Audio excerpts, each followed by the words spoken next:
Everybody to my weekly viewer tournament here. It's Tuesday on lichess.org and Twitch. My name is Will Paschall. I'm an international master residing between Hungary and the United States. Right now we are in the United States streaming. It's 4 p.m. Eastern Daylight Time here. We are ready to go. It's going to be 15 minutes till the tournament starts. I have the Sparkle Horse Arena up. It's a 5-2, 2-hour blitz tournament, casual. 5-2 blitz tournament, casual. We've got another player from Hungary, Pichu, who discovered the stream, I think last couple days ago. Tushar, Morwa, the international crowd here. The United States, Hungary, India, France, Spain. It's cool. I like the fact that we've attracted people from all different countries, and I think it's really pretty awesome. Anyway, we're getting started. It's about 10 players so far. Usually we get 40, 50 players by the end of the thing. It's 5+2 casual blitz. You have to have 20 games to join. Mule Skinner's challenging me. I think he thinks it's... What's he doing? I don't know why he's challenging me to 5+3 over there. Mule Skinner, you're in the tournament. Just be patient. No time for a warm-up game. 5+3 could last. It could last till the tournament starts. I don't want to risk that.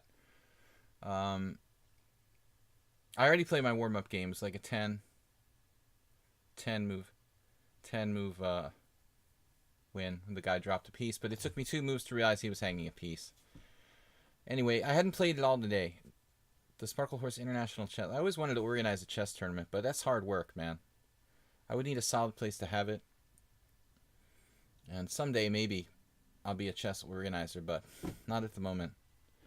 Alright, so we are ready to start in 10 minutes. Everybody, thanks again for the support this week. We had great donations from Saul, Juicebox Wizard, Clash Kid, Asterbait, Merle Dixon. So thanks all you guys. Donation from JCS via PayPal. Please support the stream. I really appreciate it. I'm going to try to give as much back as I can in terms of chess knowledge and sharing with you guys, what I can to help you and myself to improve. We got the link here. Here you go, Soltigo. Soltigo Armad is here. And there is the link, sir. Good to see you. Morwa said his dad told him to go to bed. So I am, but playing chess is wonderful. Okay, just listen to your dad. He's pretty smart, like most dads.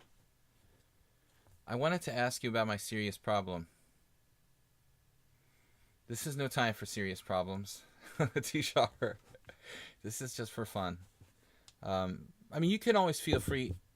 You guys can always feel free to send me a message. It doesn't have to be during the stream. If you have a question, especially if you're like a subscriber and you've given back to the stream, I mean, I'm more than willing to answer a question.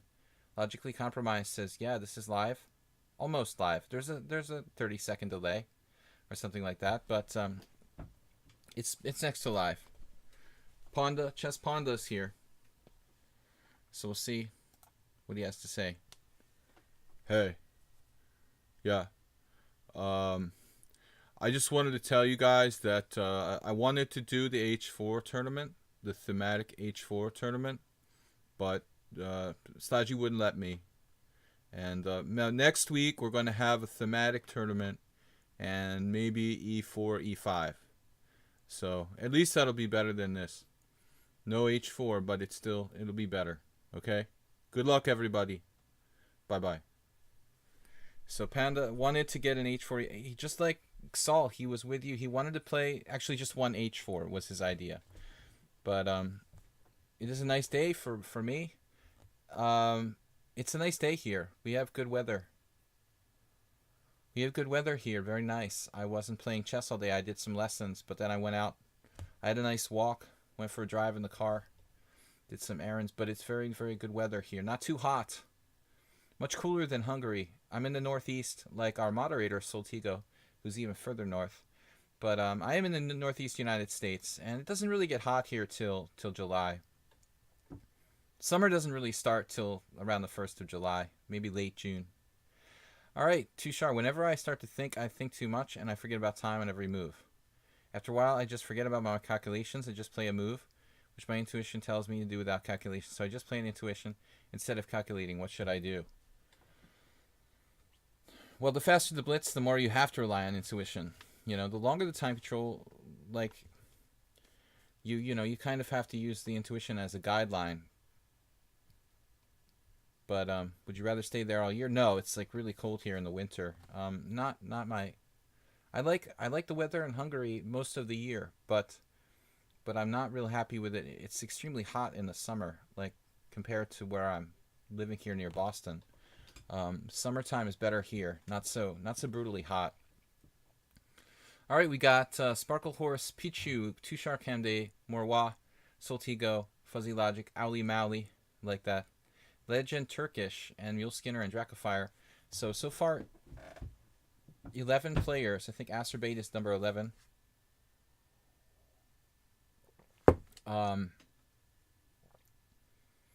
What else is new, guys?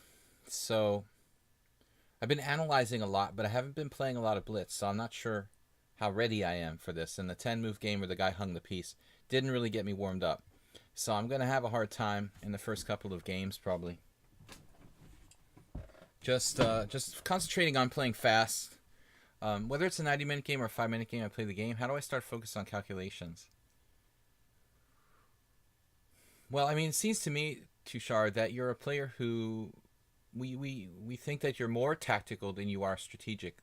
I don't like to be black and white about just positional player or tactical player, but it seems to me that you play rather tactically. You know, in order to play tactically, you kind of have to calculate, you know, even if it's just a couple moves.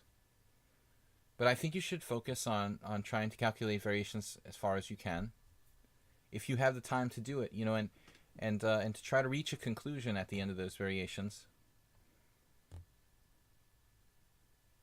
Grandmaster Mihai Suba did an experiment where he played a tournament where he was just playing on intuition, he said, without calculating, just intuition. It was like a rapid or fairly fast time control, and he did quite well.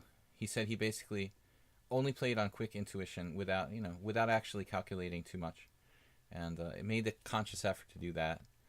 But obviously, you've got to use both. It's not easy to answer your question, Tushar. You have certain players like Petrosian, who seemed like they played in a way where they almost didn't have to calculate. They just played so correctly that the position it just would like win itself. You know, after a time, the positional advantages just increase. But it's impossible to play without calculation. Mule Skinner said, "This is not my favorite time control. I've reached 2050 in classical and rapid, but sucks in blitz." I try to mix it up, you know, so we don't favor one or the other. I would prefer 5+3. I actually play a lot of 5-0. That's fast. I've done one or two arenas here with 5-0, which is a different ball game. Tea or beer? Tea or beer? There's no tea here. I'm American. We don't drink tea. Just coffee or beer. Coffee and beer. Camel is here. I better hide myself. Camel culture is in. And maybe I'll hide the first round. There's like 2273. I don't like playing the strongest players in the first round. And I think one of the best things about being the high-rated player in Swiss tournaments is that you get warmed up and build up and slowly play stronger and stronger players. It's an advantage. It's no doubt an advantage to the higher-rated players to be able to play like a weaker player in the early rounds. This arena format favors the like low-rated players because we have to do battle with each other at the top, and I think that means the games are longer. It's a harder struggle. We'll have less points than if we play the bottom of the cross table, so it's hard work.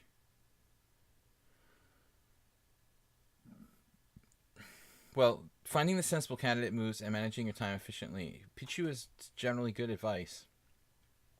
The thing is, like, tournaments, since I've started playing my first unofficial tournament, I was thinking, in 1984, it was an unrated Scholastic tournament that I played in 1984. I played like one game, got eliminated, went home. Then I played probably my first official tournament, maybe like 1985. I don't remember if it was 85 or 86 now. But in those days, like the longer tournaments had pretty long time controls. With time controls getting faster and faster, like 90 minutes games, I think it's becoming more important to rely less on concrete calculation. You know, if you look at Magnus, he just tries to be as practical as it is possible. Technique, simple positions. I feel like you really have to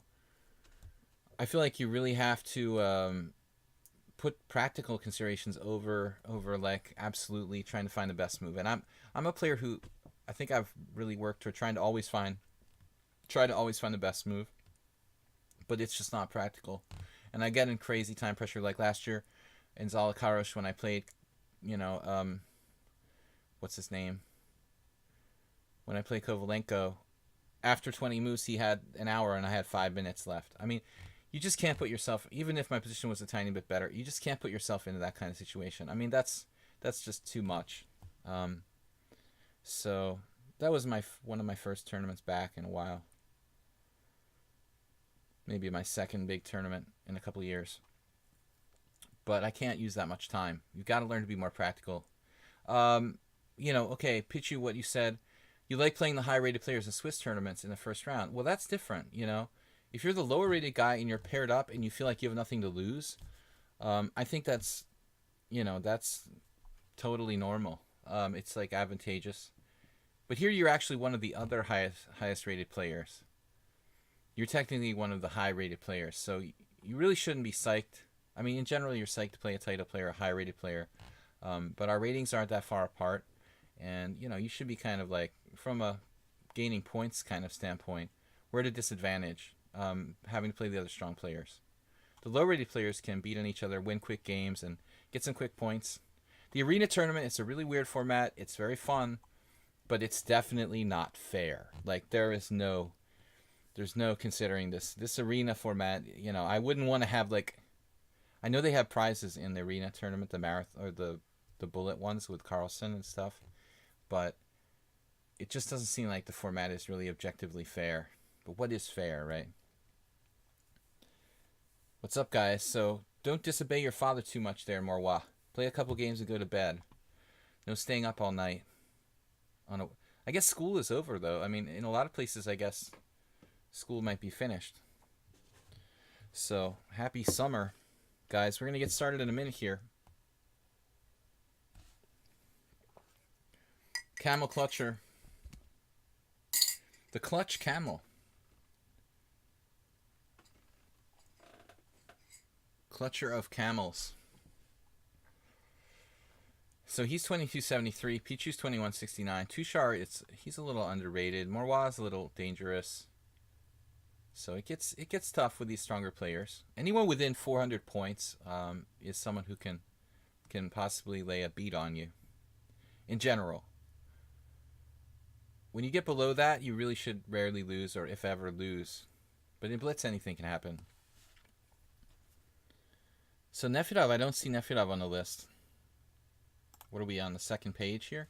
Turkish Legend, Mule Skinner, Nefedov, Jack of Fire. We got almost 20 players before we even started, which is cool. 20 players. I did start the arena 45 minutes before, start time, so it gives people time to enter the tournament. 1 or 2 games. Okay, S4. I just appreciate you being here, supporting the stream, guys. Subscribing, have some fun. It's just for fun. Ponda's here. He's rooting for H4. I don't think I'm going to be playing H4. We could do like a hide from the higher rated player first game because I'm not warmed up thing. But I look like such a chicken. You don't want to look like, you still want to look like a chicken, Like, I'm a chicken. I'm not going to play. First game. Against camel culture. Alright, no, I'm just kidding. Just kidding about the chicken thing. All right, let's just play something non-confrontational for game one. Till we get warmed up. I don't want to be overly tactical. I don't have that many games against Camel Culture to really know his style. And so, even after we played 10 times, I can't tell you what his opening repertoire is. He's not a maniac. He seems like a sensible, solid player. But I know that I'm not warmed up.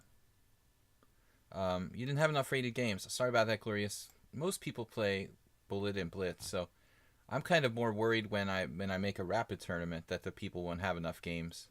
I made it like 20, which isn't too many. You could actually get 20 Blitz games pretty quickly. How many Blitz games do you have? Maybe you could play enough to get up to 20 before the tournament's even over. So, your mind is too slow for Blitz. No, I mean, it's useful. Bullet is definitely a waste of time, but unless you're just, the only benefit of Bullet is to practice your mouse skills. And maybe if you really want to be ultra competitive, try to make your mouse skills for Blitz better.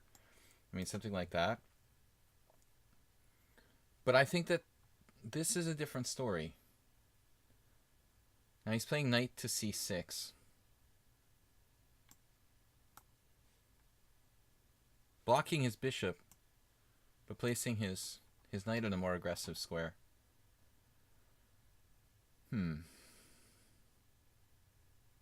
This is like not a position I ever play. I just thought I'd throw something different out there.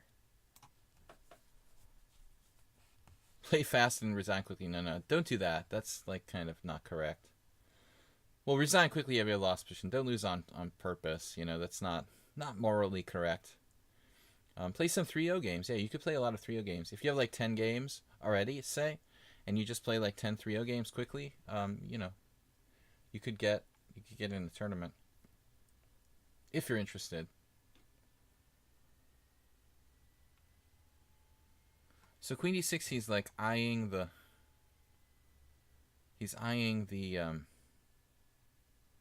h2 square. I've got to play faster here. I feel like this simplifies, but whatever. Against the rules.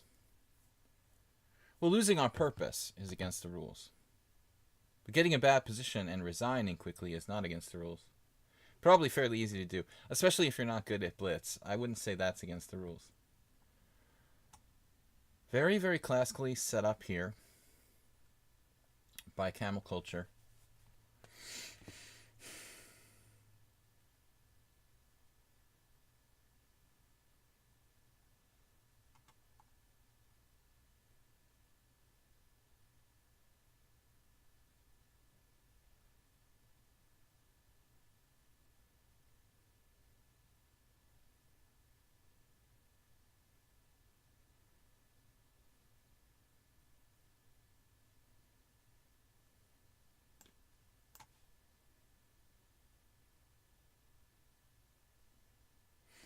I drifted behind on time. I have to remember there's an increment here, because usually when I'm playing 5... Well, I play 5-0. When I play in tournaments, I play just the 5-0 tournaments. There is a 3D theme. I like it, I'm not the craziest about 3D lately. I haven't used it. I used to play a lot with 3D. Everybody's like, oh, 3D board, it's gross. I think I did some very early streams on ICC where I actually used a 3D board when I first started streaming. And people were like offended by it. Oh, no, not the 3D board. If you're not used to it, it's very, very alien, and I understand.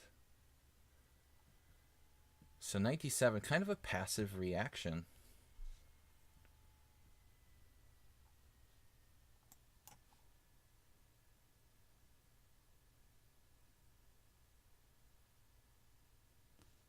Here I'm giving up my center. Is that really what I want to do?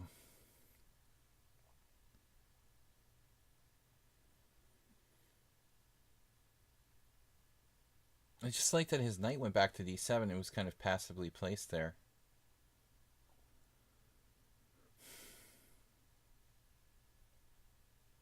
The tactics aren't sharp enough yet. I need to play a few more games.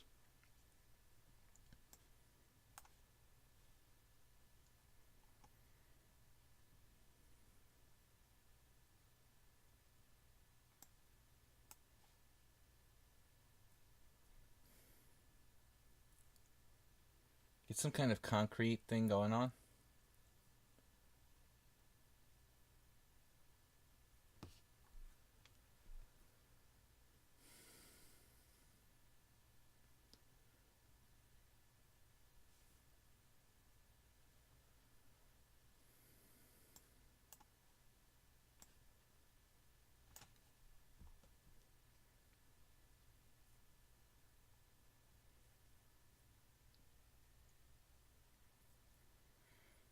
Materialism is my credo. So you need to play 5 more games. That's not too many.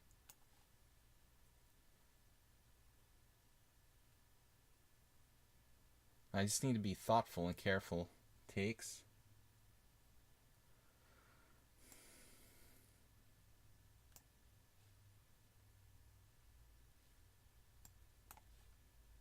Picked up an exchange. Being up the exchange is good.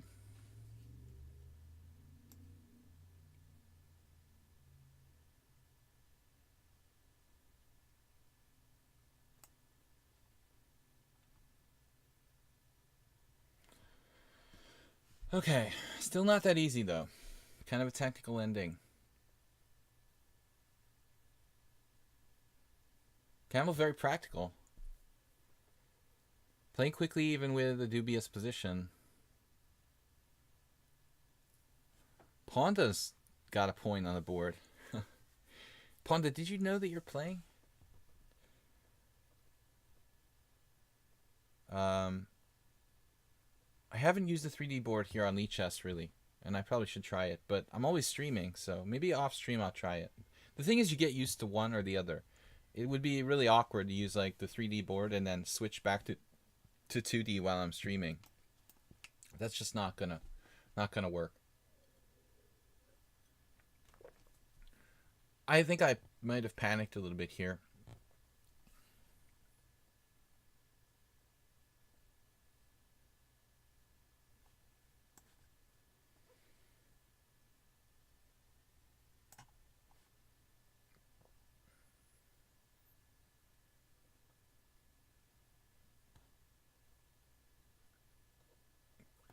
Pin it and win it. Small threat. My king's a little bit open, but... Okay, he's gone queen d6. He's got g6 check.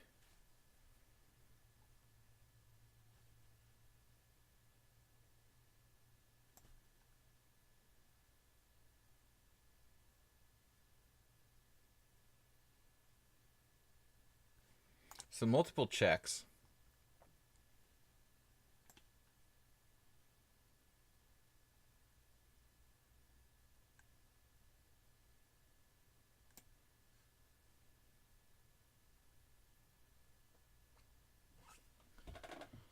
I mean, feels like it's a technical win.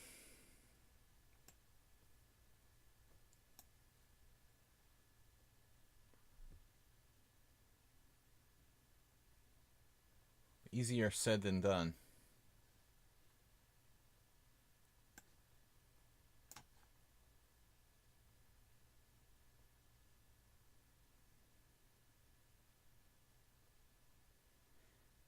The fact that he's pinned is a huge problem.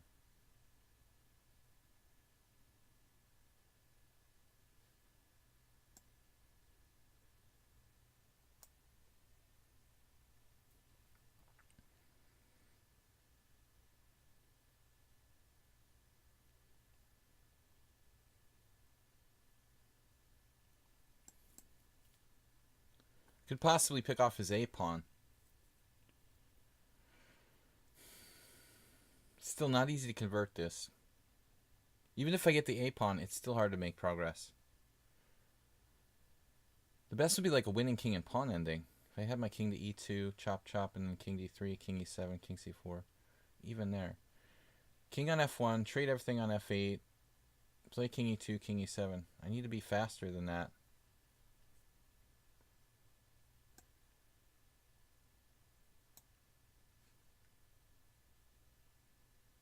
He's trying to like free his king, obviously. Probably not a bad idea.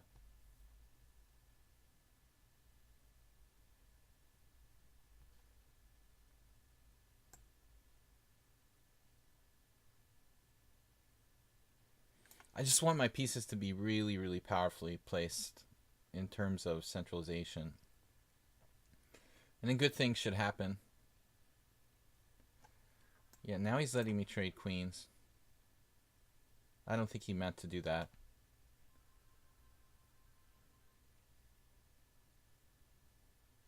Okay, this should be a win.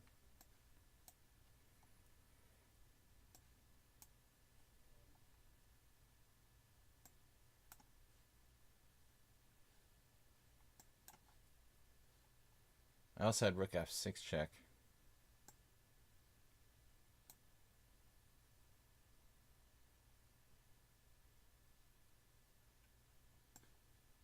Whoa. Alright, camel culture. Just give it up, man.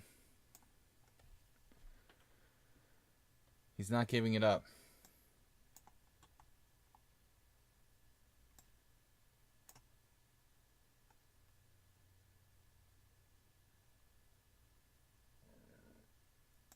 Alright, you gotta leave the area.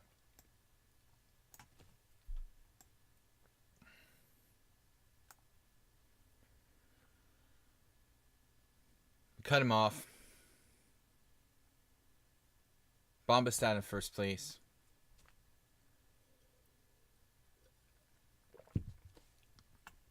World Loser is here. Good to see you, World Loser.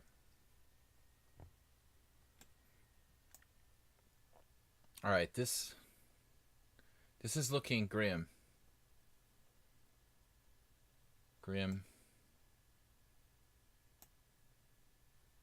Hard to protect all those pawns. Guess I could self-mate myself. Track. There it is, the track. Alright.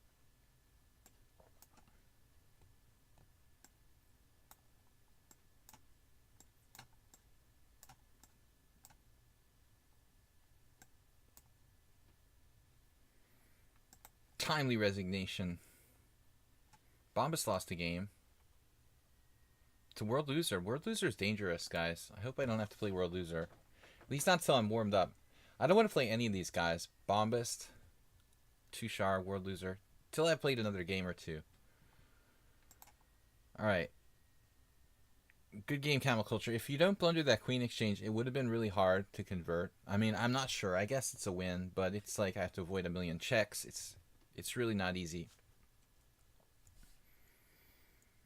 So JCS says he switches back and forth between the 2D and the 3D with no problem. That's cool. Alright,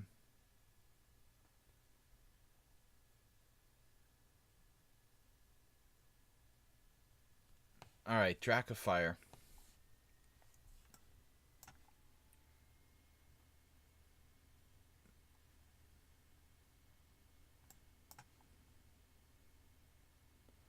Was that exchange sacrifice? I don't think it was planned. I think he just made the best out of it. My assumption. Trying something a little bit unusual here. You know, he went with it. He's got some powerful white square bishop. And he's going with the flow there. Seems like to me. Built-in exchange, compensation for the exchange. Dracofire blundered the classic here. Now, knight e5 is kind of cool, though. I mean, you can play knight e5, sack your queen, and mate him on f7, but there's like a check on a5. That's probably kind of dangerous. So check takes, you know. My friend Robbie, he's Hungarian, like a class player, been an amateur. I think he made the same blunder against me. He's a poker player. He made the same blunder against me in a Queen's Gambit accepted position.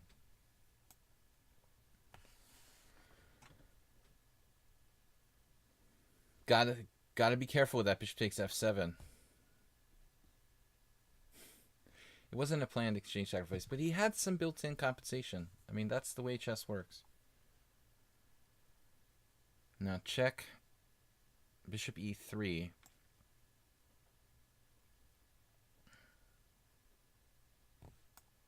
Oh my gosh. So I do have knight takes f6 check. G takes f6. Queen b3 check, king g7. But it doesn't look that obvious to me, actually.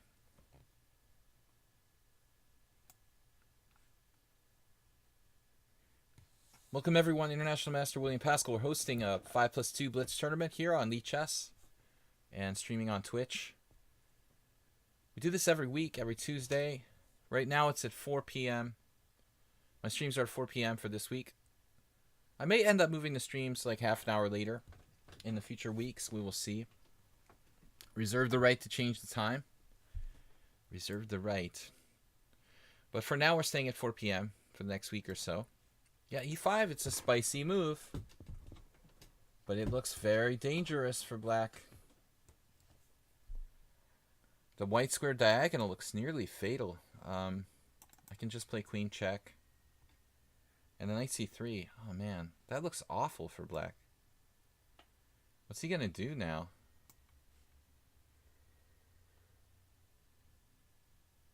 It's like the fried liver, man. This is the ultimate fried liver. Oh, no.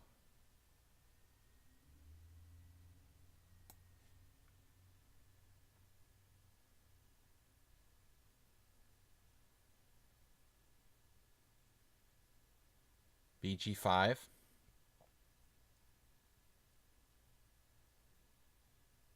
Not healthy. There's nothing he could do, though. And once he allowed bishop takes f7, it was basically curtains for black. So, we just started, guys. 15 minutes into the tournament. We got a 2-hour arena here. Okay, bishop b4, I forgot he could play that. Well, that takes the fun out of it. I have to admit, I'm unimpressed by my advantage now. Alright, well, whatever. He's actually threatening pawn takes pawn, winning a piece at this point. So I guess we just keep it simple. Keep it simple, nothing to do. That's a scary move now.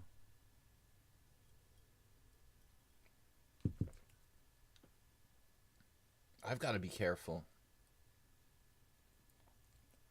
Knight a5, queen c2, rook c8. That's something like bishop d2. And I'm lucky that I'm not losing anything. After this, he can pile up on the pin as well, but I don't think it's as devastating now. Driving my queen, that was a key move. I mean, playing knight a5 to drive my queen off this diagonal would have been the thing to do. Much better. So World Losers, he's a really good player. Very fast, dangerous. S4, the same thing applies. I don't know, this is a new guy. Rated 1400. Bombas is dangerous. He has like the best score of anybody against me. Lots of new people, though. How many players do we have now? I'll have to check. It looks like 20 plus.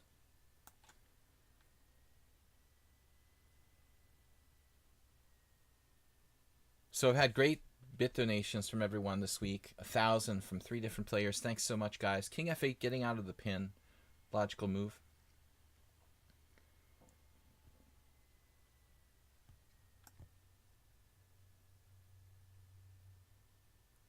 Out of one pin into another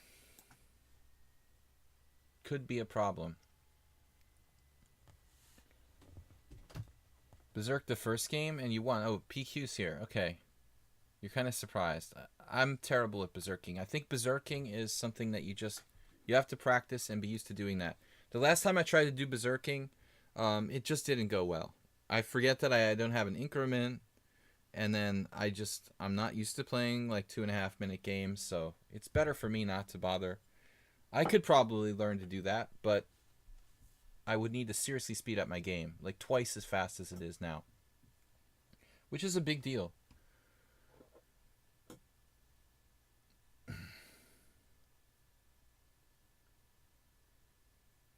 Bombas came on the stream yesterday. He said that he's totally legit.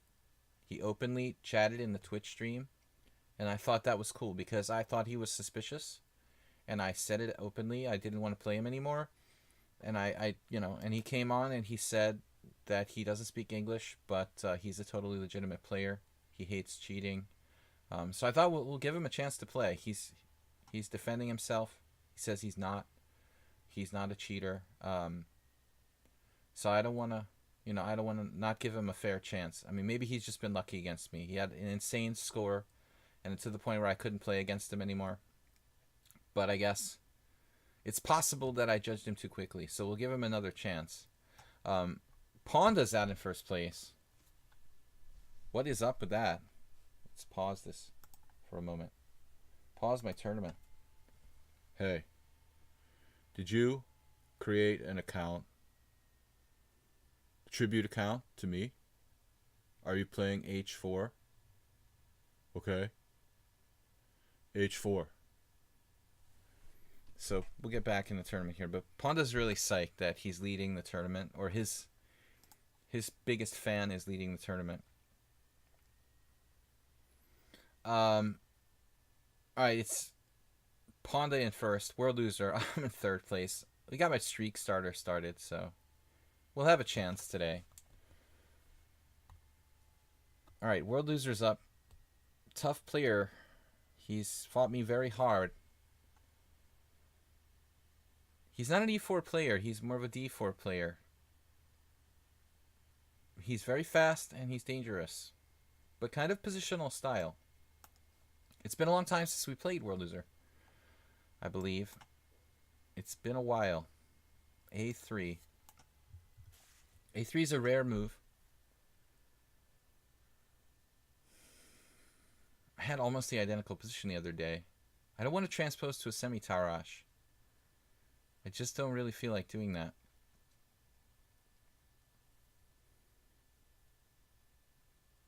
B6 is justified. I had a guy who played Queen F3 against me the other day. Literally. It's a weird move.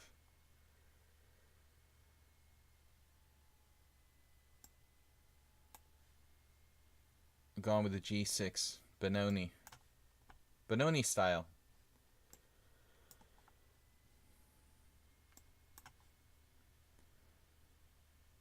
B4 is something interesting. That's new. I never faced that before.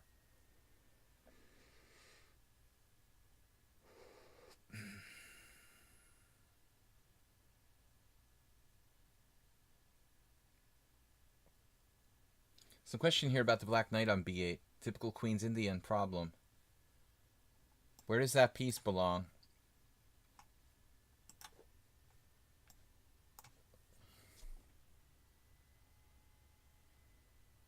Now if knight c6, my bishop gets trapped.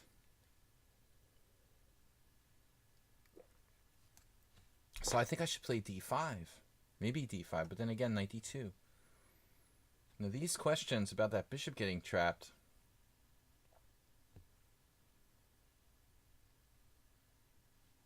they seem to resurface all the time. Queen b3 played quickly.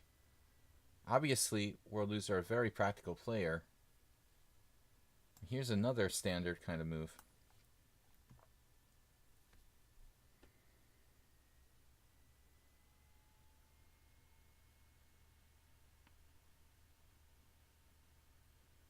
Knight c6, the thing that concerns me is knight to d2. So that's out. My bishop needs retreat squares.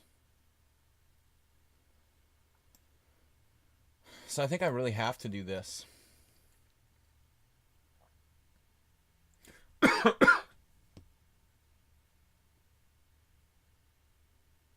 Now he doesn't have 92 for a moment. He has no 92.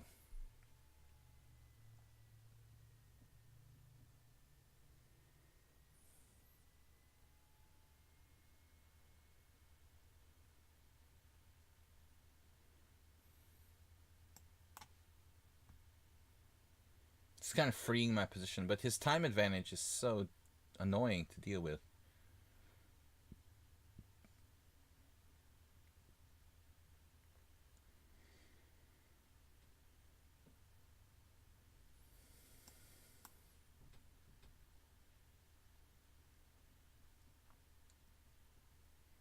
Now we trade. Try to keep it simple. Keeping it simple.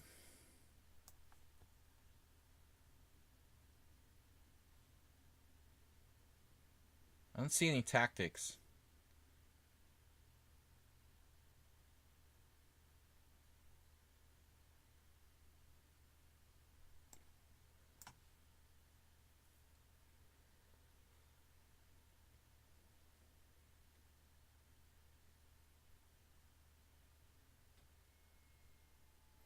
I have a check. And then maybe an attack on the h3 pawn.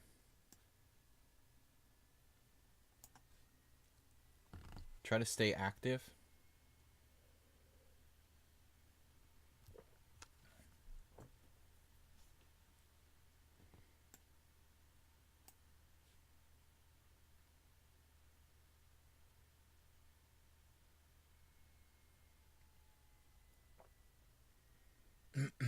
He has a D file. I can take the C file to compensate.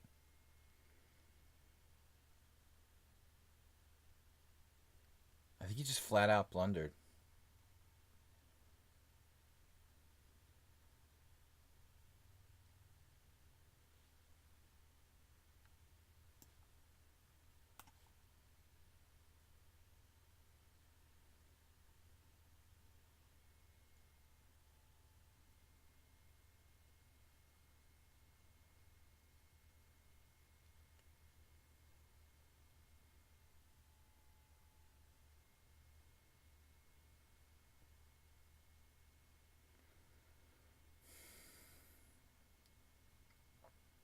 Queen takes h2.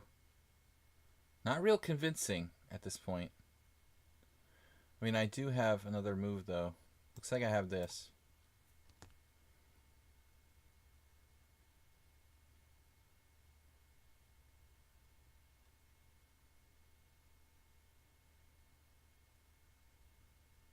You gotta be kidding me.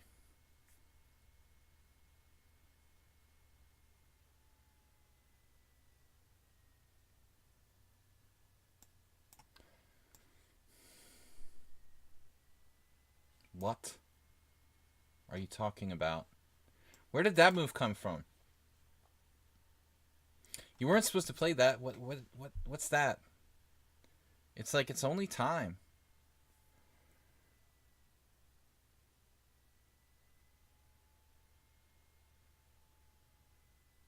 All right. I'm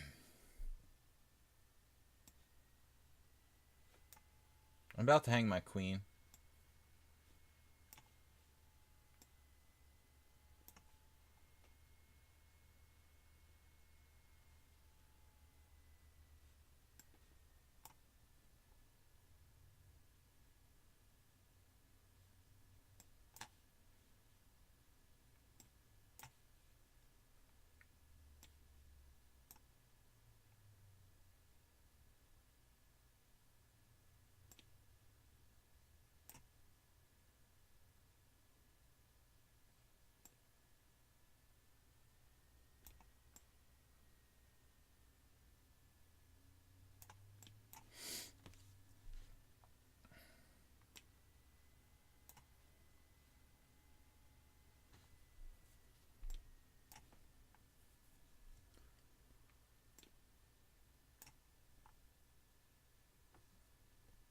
Yeah, I don't know what World Loser's deal is. I mean, he plays just bullet or what, dude? Why does he play so fast?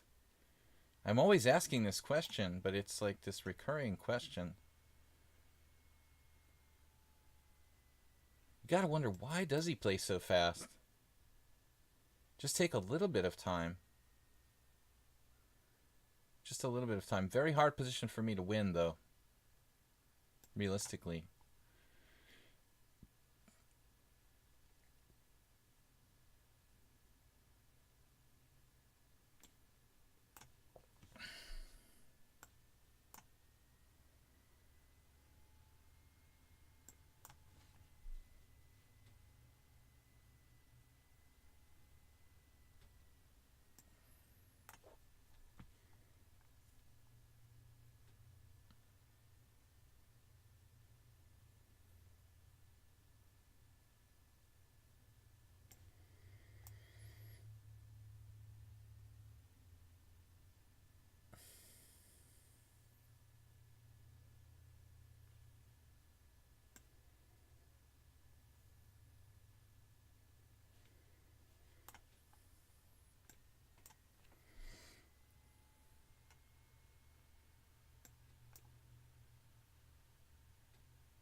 Masturbate with a huge donation.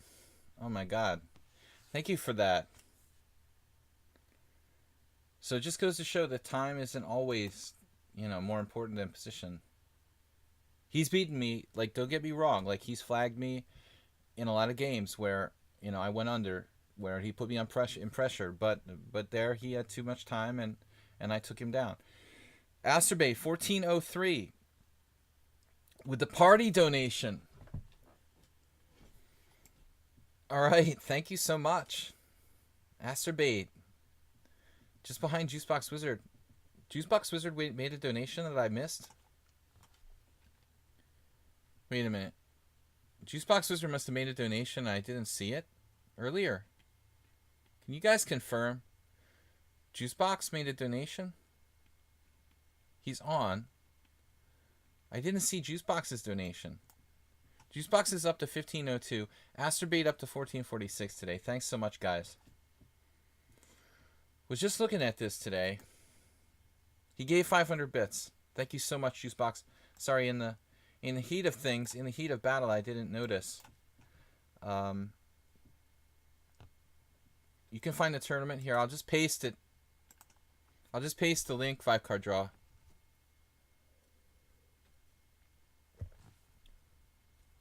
In the heat of battle. I played Bishop G4 before. It's interesting, and I don't know which is better.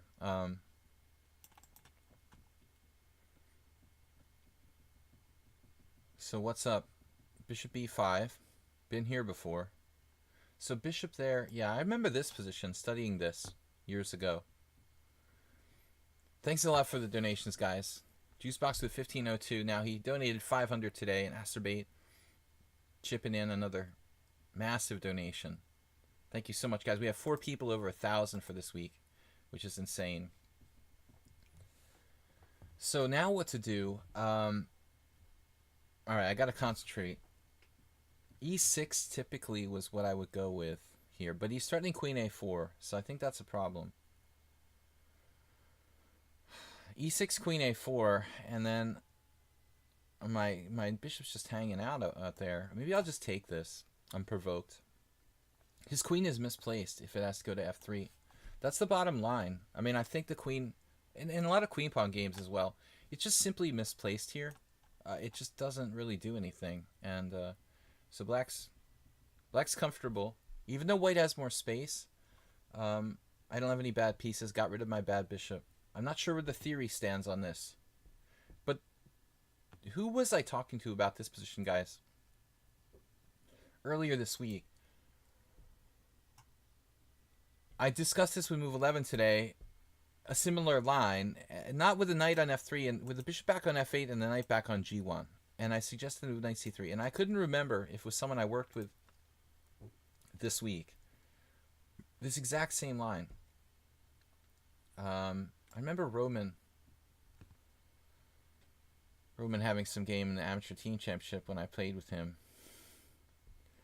USA amateur team East.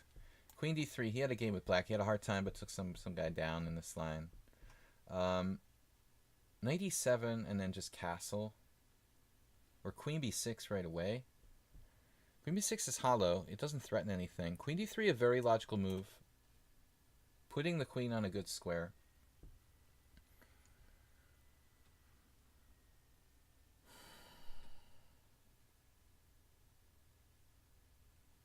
So,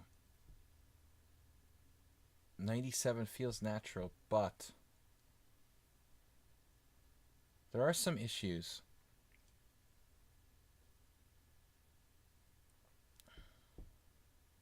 I'd have to castle next move. But maybe that's all good. I remember once I had a very similar game against Josef Horvath in a rapid tournament at First Saturday in rapid play, where I was white and I just had something like this with white. Playing against my own opening basically can be very awkward. I don't know how you guys feel. You feel white is overextended here. That's the question, Bob. But good question. Is white overextended, or is he, in a position to exploit the space advantage?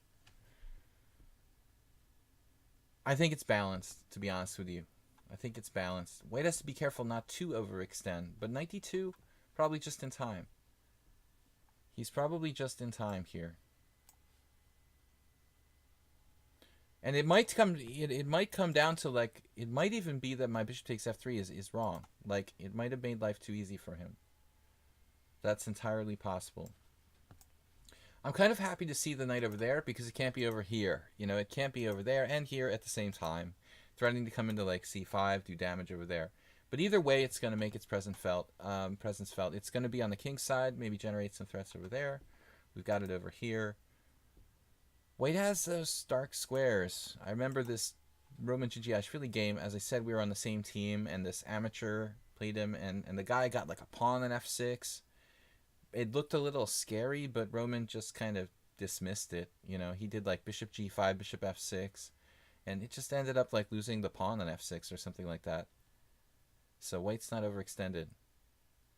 Yeah, I think he's okay.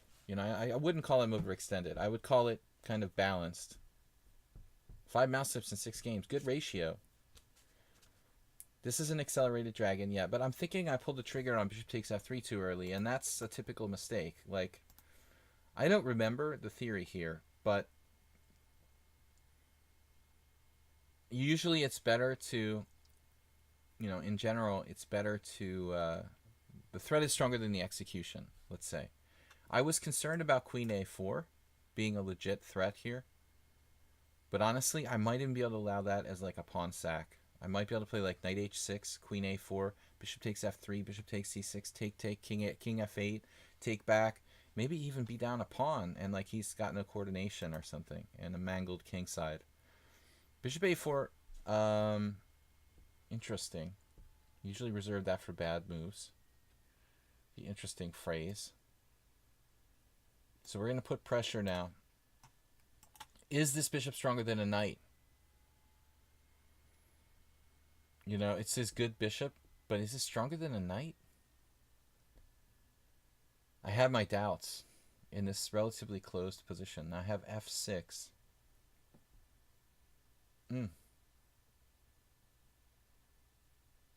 F6 just looks like fun. I can't resist. I don't know if this is the safest move. It's a typical idea. I have some crazy ideas. They're probably unsound. Unsound is the word. But what's he going to do? Like a g4? I mean, is g4 really okay? What if I just retreated back to e7? If he tries to do something radical like g4. Now I think he's... What is he going to do? He's just going to be worse. I'm not interested in b2. I am interested in this. I'm interested in a slightly better endgame. Is what I'm interested in here. This pawn is now... That's overextended. That pawn looks weak. The b2 pawn would just give him access to counterplay. I don't really want to grab that unless it's stone cold 100% sure. Now it's just a matter of material.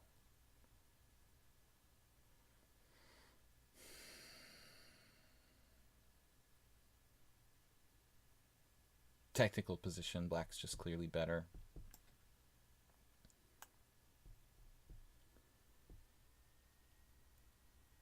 His king and my king are both a little exposed, but I think the extra pawn is pretty important here. Now he's really on the edge of the precipice. This has gotta be fatal.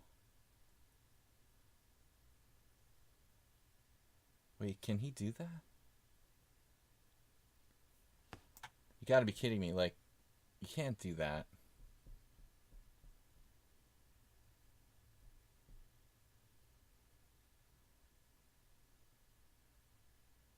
Well, knight c4, for that matter, might be good.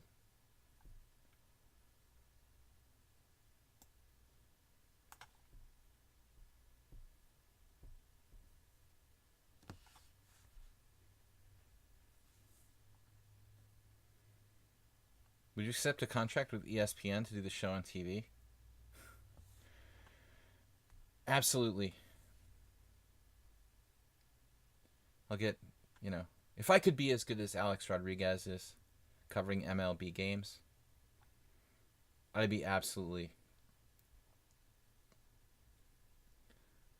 psyched. All right, I mean, this is material. I'm going to grab material here. There's some question about different elements of my position.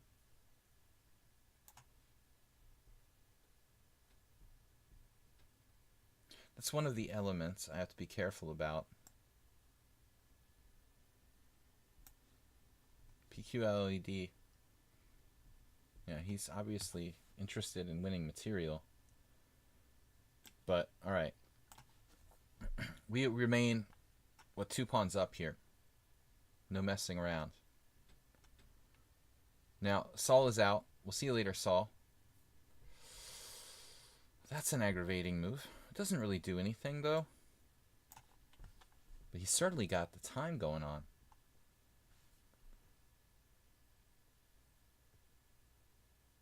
Nothing against ESPN. It's totally cool. I'd love to be on ESPN doing chess. Maurice Ashley, back in the day. I think Maurice Ashley and Danny King actually did ESPN coverage way back, way back in the 90s. Like, we're talking ancient dinosaur era.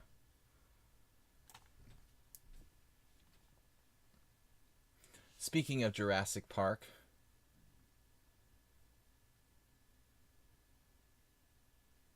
his defense is just unreal with no time left. Man, you're starting to drive me crazy there, buddy. How does he play so fast from the worst position? I think I might have the lag again. Am I going to lose on time?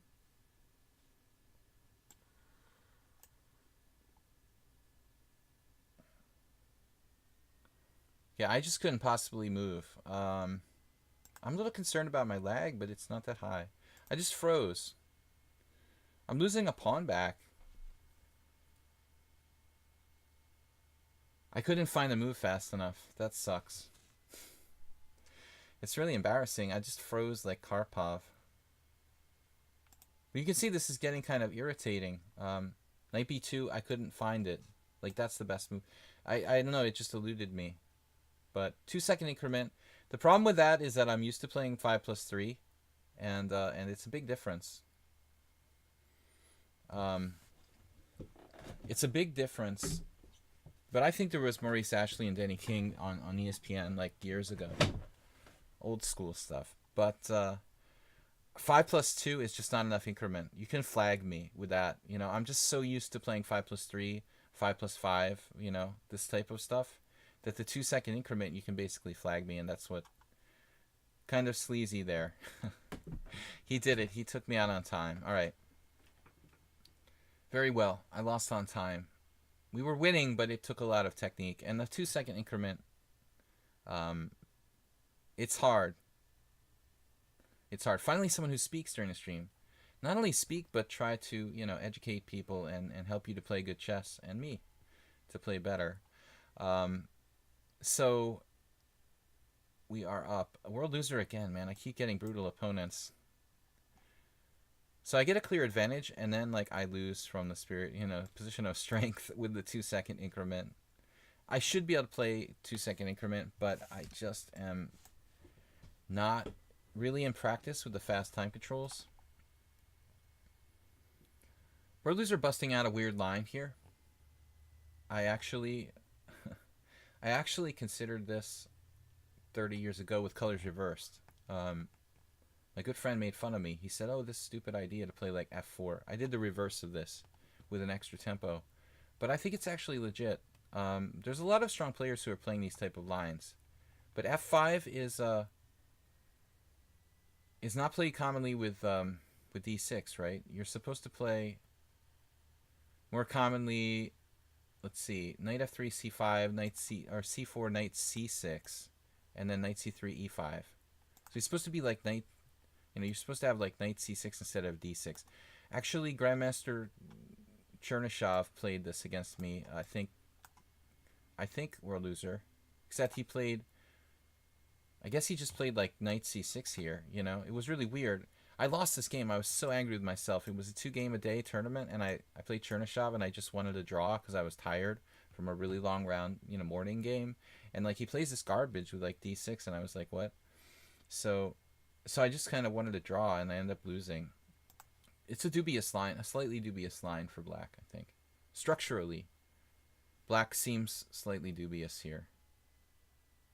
But easier said than done. It's complicated.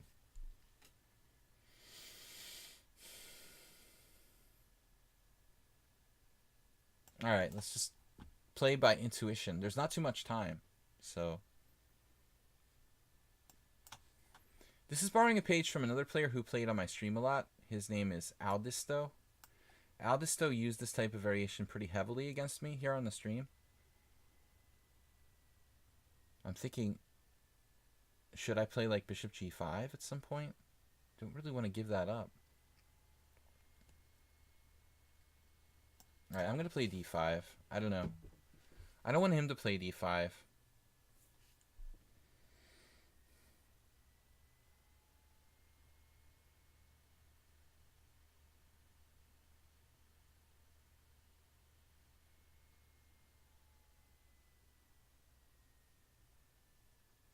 This is just going to be a weird position.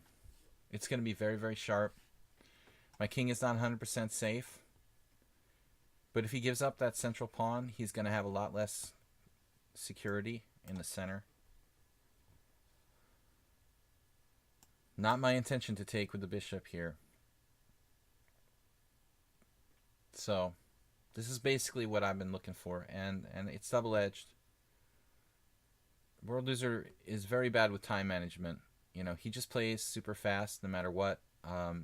He wins some games, like I lost last game in time pressure in a technical position, but he wins games on time. But for every game he wins on time, he seems to lose because he just neglects, to play the best moves sometimes. So it's a trade-off. I don't like his time management. Queen c5 now.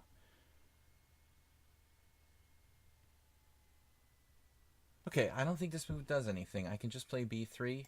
It's a good move, defending my pawn. Notice my king. Not that easy to hurt my king here. There's something to be said for black's position as well. He has ideas. Not without ideas.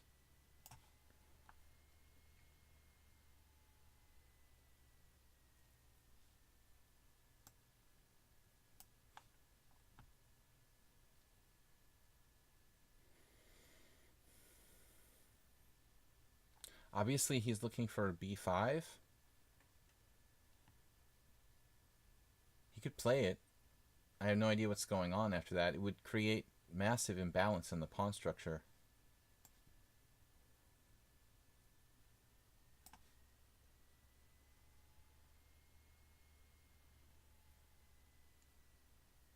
He should play on the king side. I don't think the battle lines are real clear here.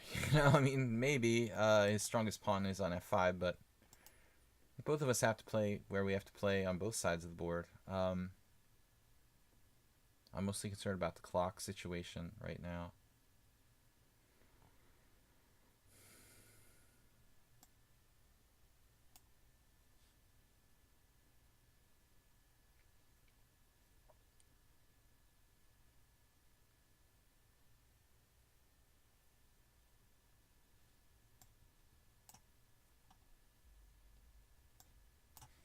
So he got a little passive there.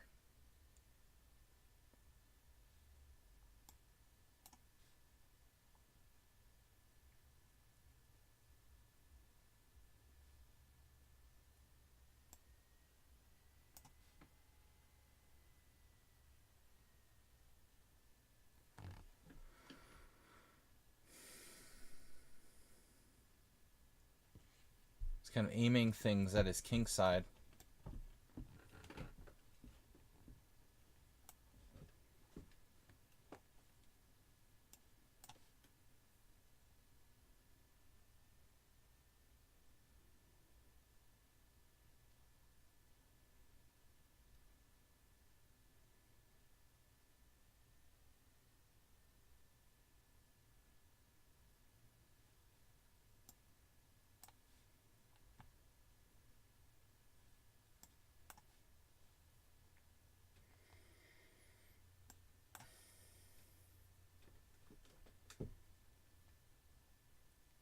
Everything is focused, coordinated. His bishop is bad.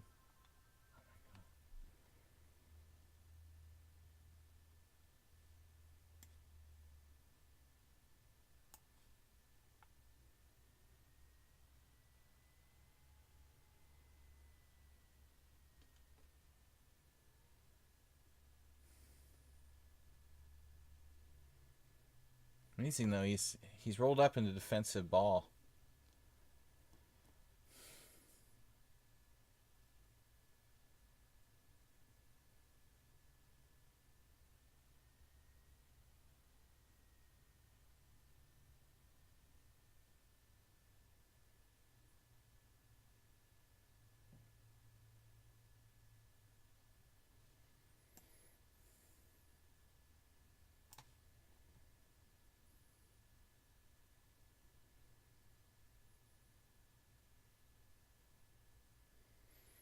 Yeah, I panicked and blundered.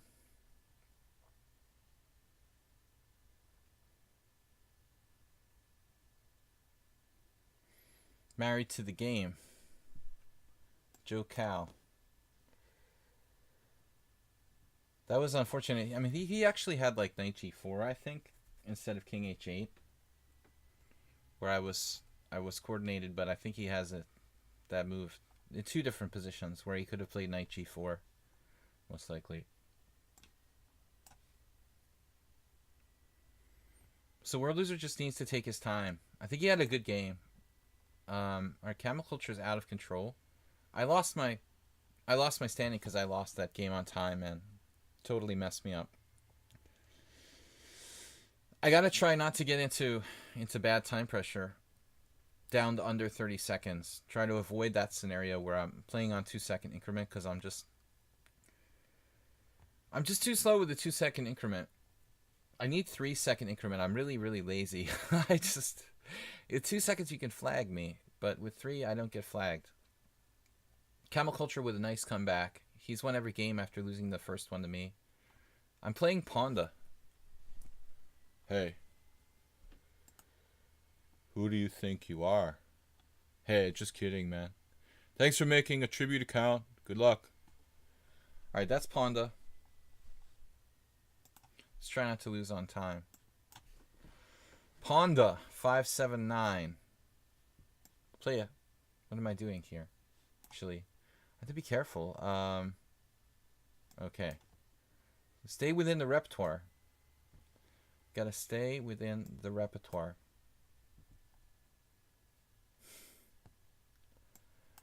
Alright. Am I married? Do you want me to be or not? I'm flexible. E4. E4. Weird move by Ponda. I mean, it's not that weird, but it's kind of a weird move order, let's say. So e3, bishop e6, bishop e3, knight d4.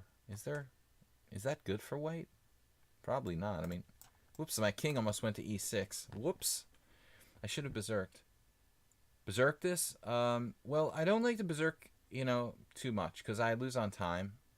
Really, like, if I played 3-0 or something on a regular basis, I would berserk, but I don't. So I'm pretty slow at the moment. I can play fast if I practice, but I haven't been doing so. So I'd rather not berserk unless I really, really know that I have 100% edge. But Ponda is a new account. So, I mean, not knowing anything about my opponent, I don't really like to berserk unless I'm sure that they're weak or slow. Relatively weak or slow. All right. Who is Ponda? Somebody's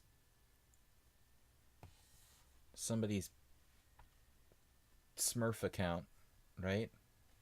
Ponda's playing fast. We can see this.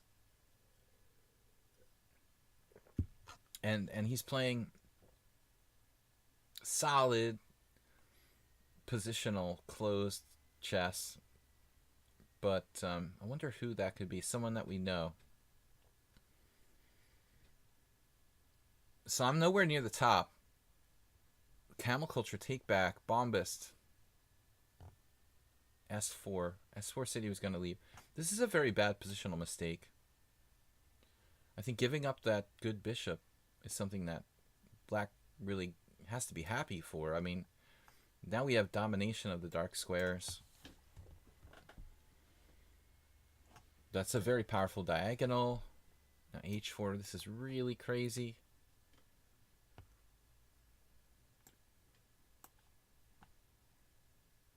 I'm not afraid of you, Ponda.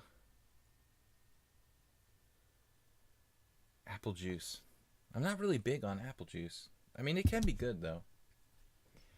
Haven't had any apple juice in a while. GG 1800 player. Asterbay, what happened? So Ponda's just going berserk on me. Like, figuratively berserk, not literally berserk. Who do I know that plays like this with white? I suspect it's one of our subscribers with like a Smurf account, but I don't know who it is. Just goodbye, dark squares. Goodbye, dark squares. Hello, white squares. But I'm going to hide my king on h8, and then you can enjoy the pleasures of the G file yourself. How about that? As I was saying, I dare you to play f4. No f4. He knows not to do f4. He's like, nah. I'm just going to close it up. He's not interested in f4. Understandable.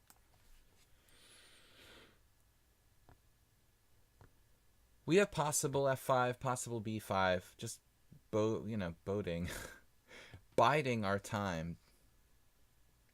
Uh-oh. That's the kind of pawn that, I don't mean to be overly materialistic, but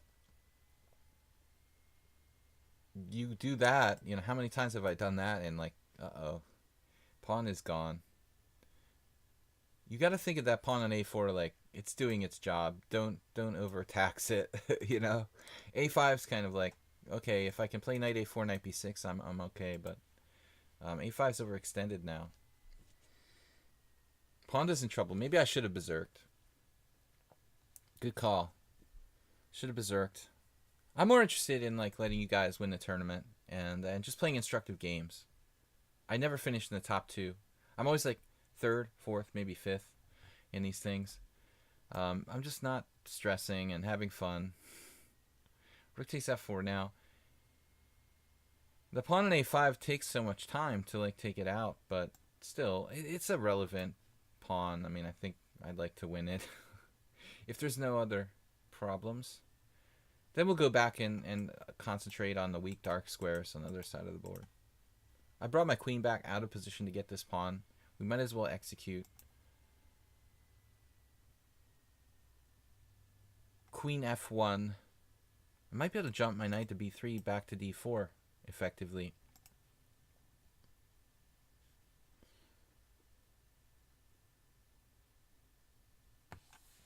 Guys, please make a donation. Support the stream. We've had great bit donations today from Asterbait, Juicebox Wizard. Um, Thank you so much, guys, for everything you do. You can also donate via PayPal to support the stream. We will be back tomorrow. It's Weird Wednesday, unusual opening stream. Same time, 4 p.m. EDT, Eastern Daylight Time. And I like to just play Blitz and classical, or sorry, that's old school. Blitz and rapid chess with the viewers, mostly subscribers, occasional other viewers. Subscribers first. Wednesday, 4 p.m. Unusual openings. All right, I don't want this knight to remain out of the game, so it's coming back. Ponda's outgunned here. Ponda played irrationally, weakening the king side too much. Giving up the dark square bishop, weakening the king side too much. But Ponda has a fixation with playing h4, h5. So you see this is like the real Ponda. He was very happy when white played h4 here. So that's an authentic h4.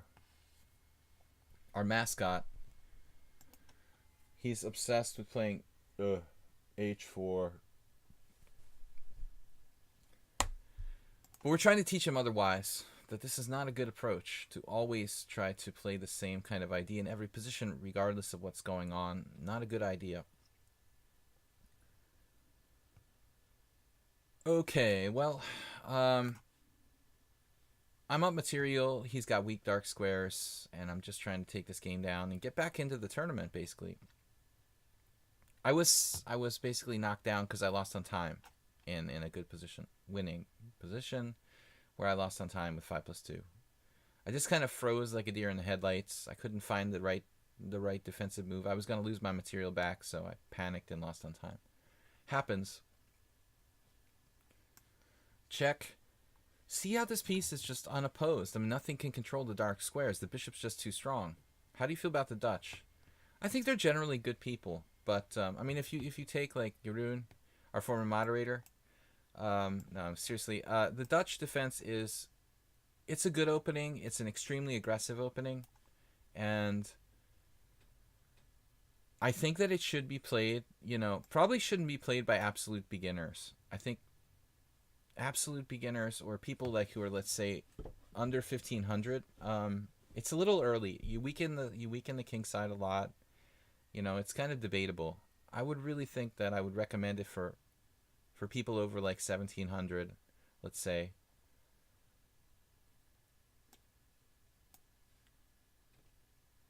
I always joke that the Dutch, all rook end games in the Dutch are lost because you play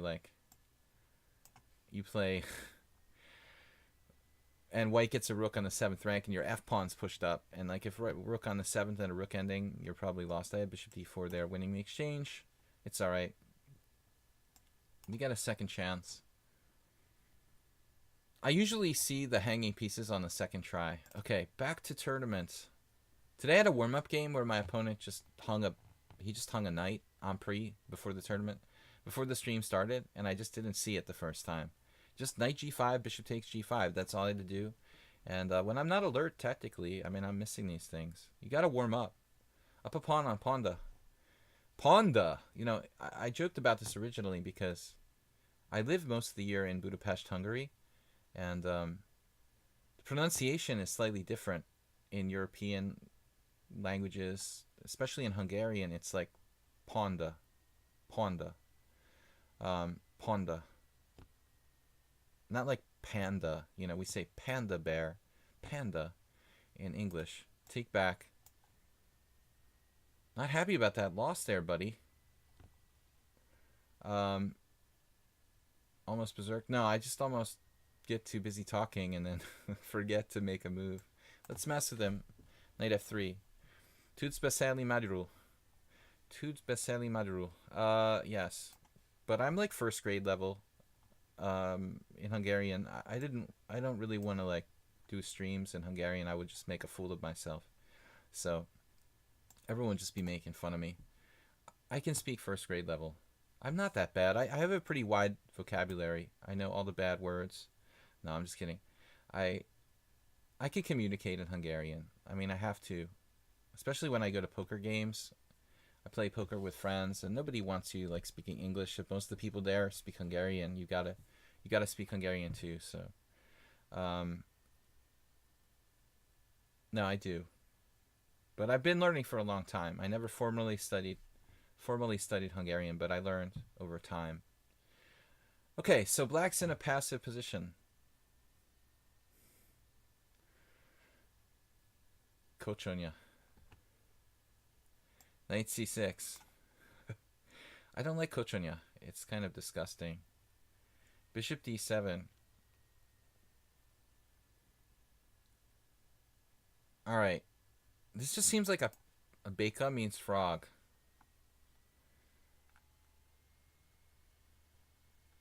Knight c6. Alright, gotta concentrate, guys. Kind of fast time control here. I'm not gonna mess around too much. They're distracting me in the chat, making me speak Hungarian. Super Babonati, are you actually Hungarian or do you just know some Hungarian? Knight d4. Someone is interested in defending that g7 square.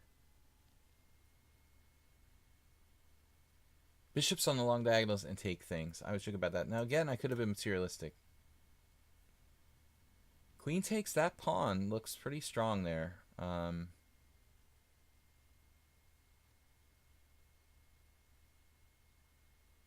kind of liking it now.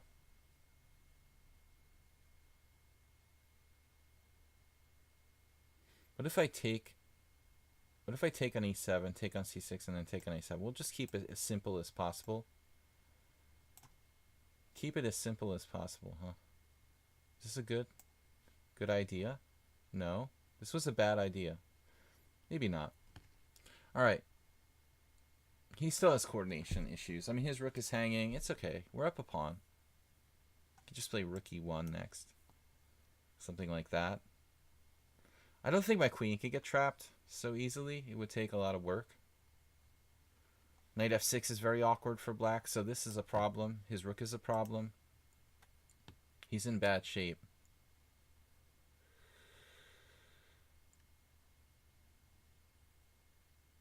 Rook b6, interesting. Cutting my queen off. I've got the Irish pawn concept here with c5.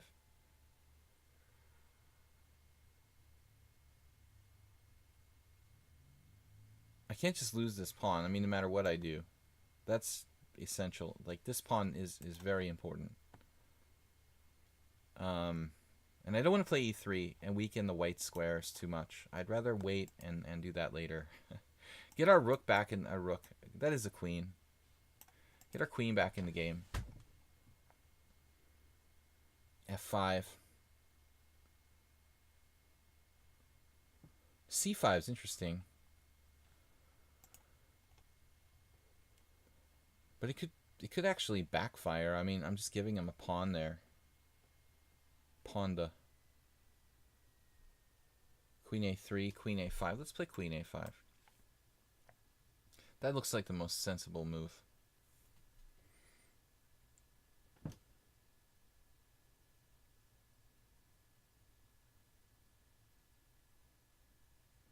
But I take back, you know, he's played, took me down in the last game on time. No, that was position in the simul. Knight f6. Good D by black here.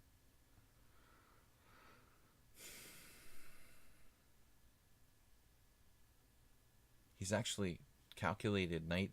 Queen takes f5, knight e4. And then he's just all over me. I mean, I can't take.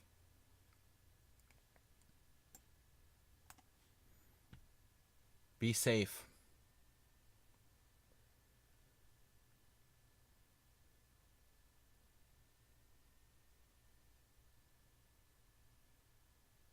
I'm really credible defense from a bad position. Rook b6 and f5. He's finding like the only moves to keep himself alive.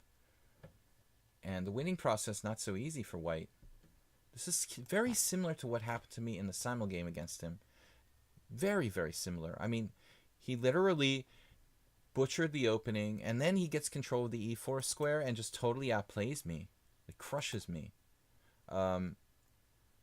It's kind of scary how similar this is. Like the exact same concept. That's weird. White is up a pawn, better structure, but he's got a very strong knight to compensate for my strong bishop now, so it's not easy. Need a new mouse, Soltigo. There's F4. See, he's gone nuts on me now. Very, very worrisome. He just finds shot after shot. I'm extremely concerned about my position. With the rook on b6, I mean, he's like down a piece, and he makes this scary for me. You know, I mean, just one aggressive move after another. The mouse works fine, okay? So it's a human slip. Okay, I'm not enjoying this initiative stuff you pull on me, take back all the time. No matter how bad position is, he keeps firing away. So you need a new laptop. I think you got the new laptop. What? All right. Keep laptops, send money. Not me. Not my mouse slips. We're talking about Soltigo. My mouse is all right. I've got a backup mouse, actually, just in case. It's the exact same one I have or similar. Camel Culture way out in front. All right.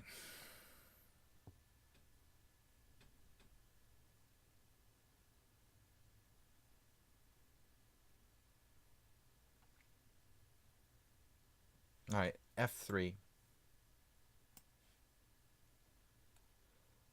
You're not coming back into E4. And I'll risk a slight weakening of my king side here because it's hard to exploit this. I don't see how he's going to attack that very quickly. But he does. He's right on it. Immediately.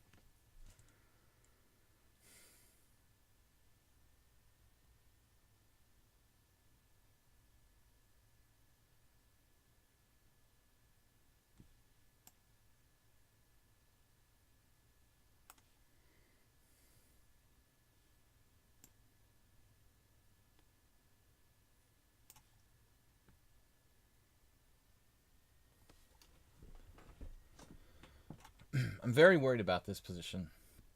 Including my last move was pretty weird. But if we're careful, I think we're okay. Look at that, another perfect move. Though he took pressure off of that, I have other problems here. Just too many good moves from this guy.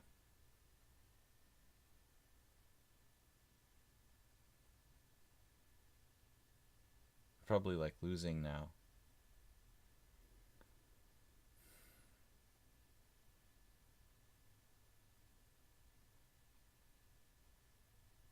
I don't know what to do. I didn't even see Queen G6. White is in desperate trouble. I think I have to play this.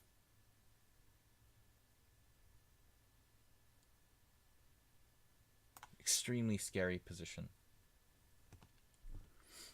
He's also extremely fast. But it's not about material.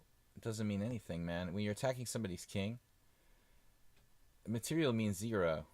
What does the pawn up mean if you're getting mated, you know? Material has nothing to do with this.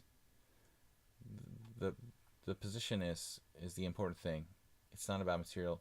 My king is coming under fire, you know? I'm the one in danger here.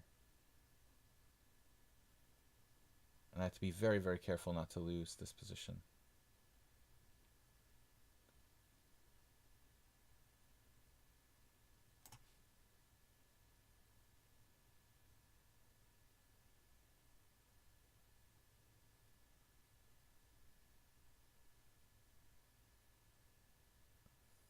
I could lose the position in one move.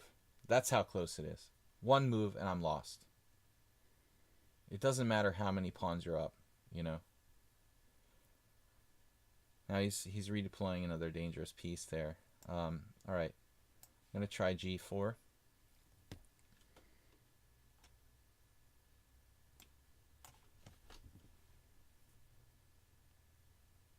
He's all over me again. Massive threats, total coordination. He lost on time, but I don't think that black's worse here. You see, he's like clearly better. I mean, he just totally outplayed me. It was very similar in the simul. I got massively outplayed in the middle game. This is absolutely, look, it's like full compensation for black. What does it matter that you're down a pawn? I mean, I would not say that white is necessarily better here. In the final position, you're just better. And you lost on time. But I had every reason to be afraid.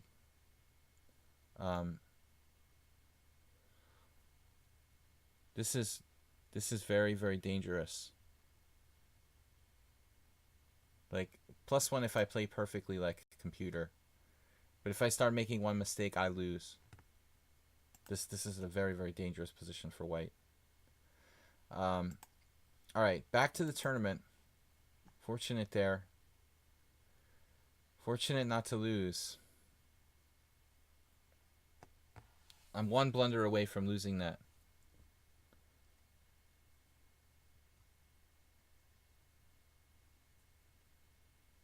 Wow, that's an interesting game. Bombast Camel Culture. Bombas plays extremely strong in these tournaments. Like, he's 2,500. Let's see what his performance rating is. No, today he looks normal. 2160. Human. Camel Culture lost. He lost to Dracofire. Good upset there by Dracofire. Super Babonati, please don't accuse people of being computers. I didn't mean to intimate that I was using computer. You're new to the stream, and we try not to make accusations against people. You know, please don't do that. If you're gonna be a regular here, you know, hanging out on our stream, I take back as like a subscriber to the stream. I don't think he's using a computer. I don't think people who normally pay to subscribe, you know, cheat using computers. So D6, I think that maybe in my streaming time, maybe one person has subscribed who was cheating, but it's sort of goes against one another in a way. All right, Pichu is a new player to the stream. He's a Hungarian tournament level player. We had a really tough game the first time. This is looking good for white, though, I think. Someone linked the tournament. Yeah, we'll go ahead and do that. Take back, put it in. So, I mean, I do get paranoid of people, but I played a lot of games with most of the players here, and I can tell you that most of them are legit. Once in a while, I get paranoid too, but I was frustrated with I Take Back because he beat me in the simul game too, and I didn't want to lose again the same exact way I lost in the simul game, where I was just winning and then again migration toward kingside attack. I was close to even losing there. I had a huge advantage out of the opening, and he saved it with really nice play there. So he went from clearly worse to slightly better in the last 15 moves of that game. Yes. All right, that's good. We are going to get rid of that. And now, Pichu goes with this weird rope-a-dope setup. But knight h5 is a smart idea. I don't have any sort of tactics. He might almost transpose back into normal theory, except that he's played b6, which I would argue that b6 is an absolute waste of time. It's basically a standard position where he's wasted a tempo playing b6. So I think that we've had a lot of games almost exactly like this. Um, and I pretty much played the same sort of plan for white. Giving my king a haven on f2 allows me to use the h-file, possibly. It also takes away e5 from black's pieces. There are some games in the chess database along these lines, but again, I think that b6 is a loss of a move for black. Probably not that big a deal because it's a relatively locked kind of position. So he's not going to be devastatingly punished by the fact that he wasted a move with b6 in the structure. But it doesn't help to lose time. We had a game almost the exact same last week, I think, against somebody. I played this variation a lot. I don't think it's a great line for white, but it's solid. It's not as good as the classical King's Indian. So he's just playing fast. You don't typically see this exchange here.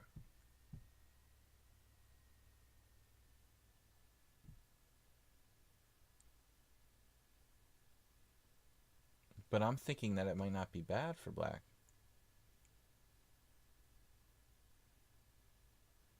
I really have to be careful.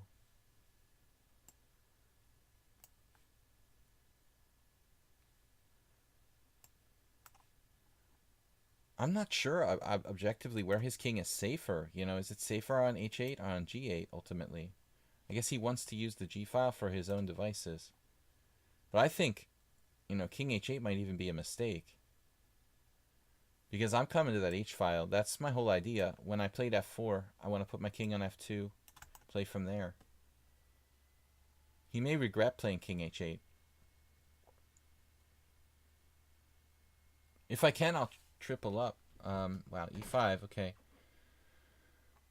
Now, we have to think here. You know, it doesn't help to make snap judgments. I don't want my king to get too opened up, though.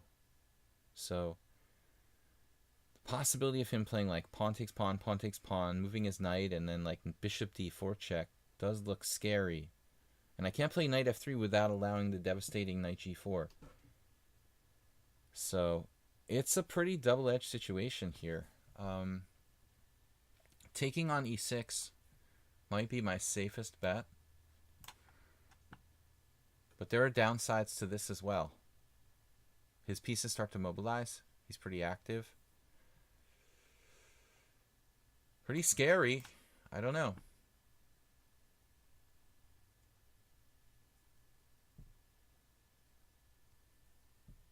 He's just flowing.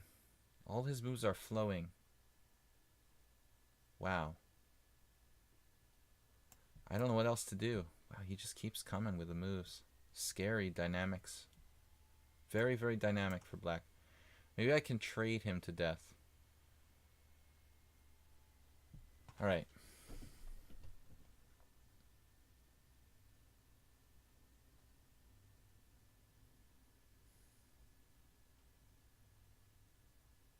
This is difficult to call.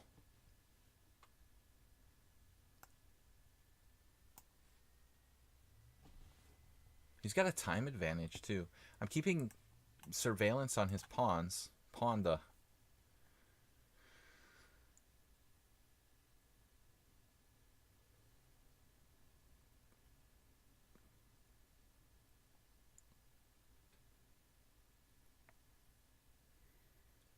Again, automatic recapture, generally not good. I mean, I ought to think about taking with the pawn here. The pawnda.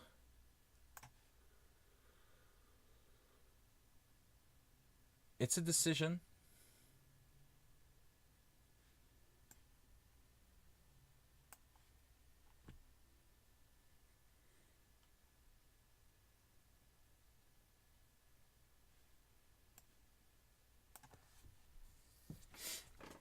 All right. Knight versus bishop. Very imbalanced pawn structure.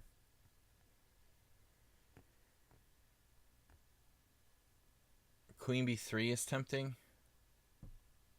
Knight e5 is tempting, obviously. The problem is my b2 pawn would hang in some lines. Alright. I'm just going on faith. We've got the DH pawn. Got a tactic here, rook d6. He just answers with rook e6. It doesn't do anything. So I think I need to go in. Wow, he just instantaneously sacked the exchange.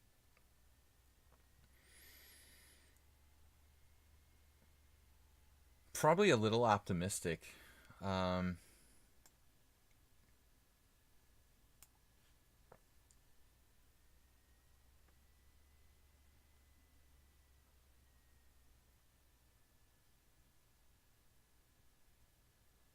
I mean, I'm basically up the exchange here, and he doesn't have enough compensation. At the same time, it's hard to break through. It's kind of the same as my first game. But he didn't have to sack the exchange. It was a practical decision based on time, and I think I wouldn't have done it. Depends if I have concrete threats. He might have to.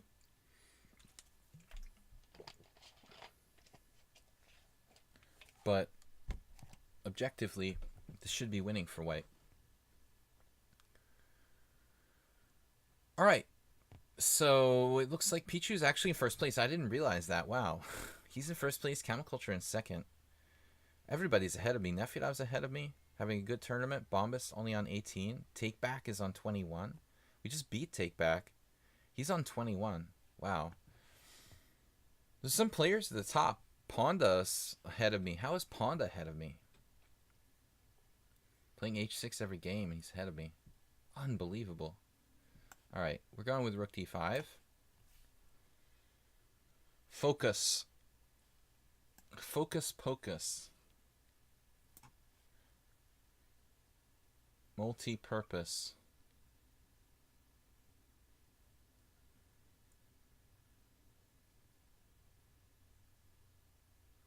That's the best kind of piece. It's doing offensive and defensive duty.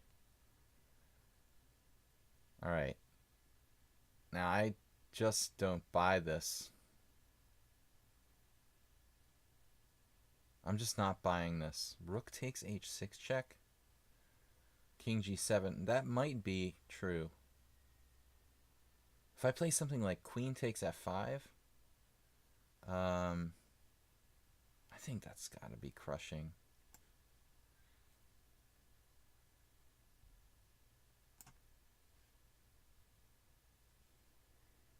Now we have a choice, f1 or f3.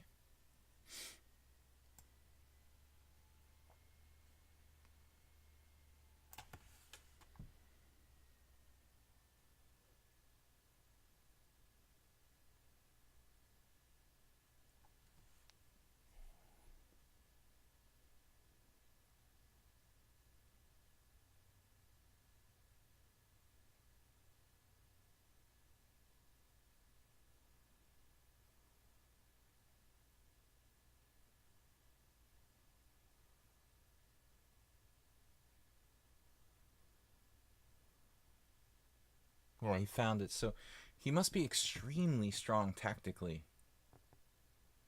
to find this move and put me in the time pressure that I'm in. Extremely strong tactically. Am I lost here?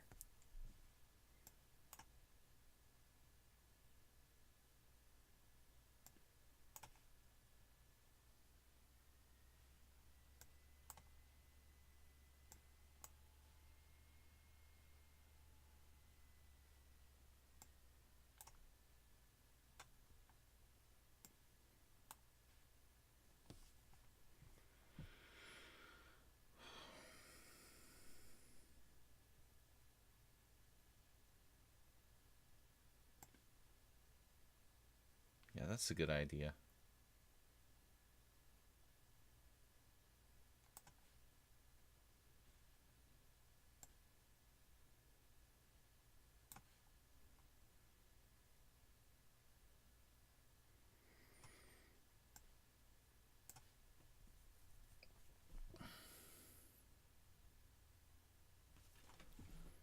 He's extremely fast, extremely strong tactically.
just have to allow the draw there. I mean, I let this get way out of control.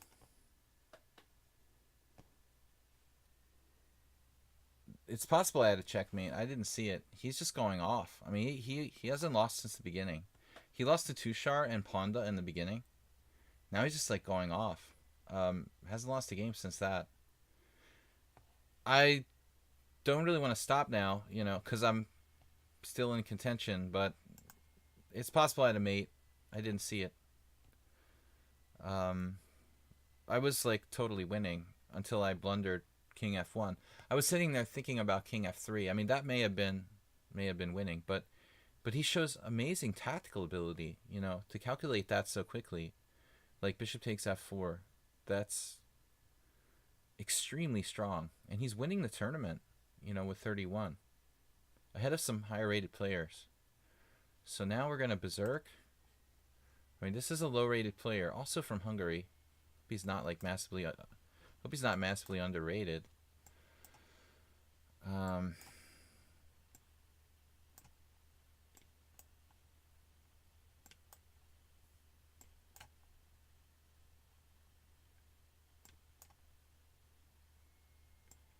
I'm lucky he didn't play d4 there, because that would have been like kind of bad for me. Kind of bad.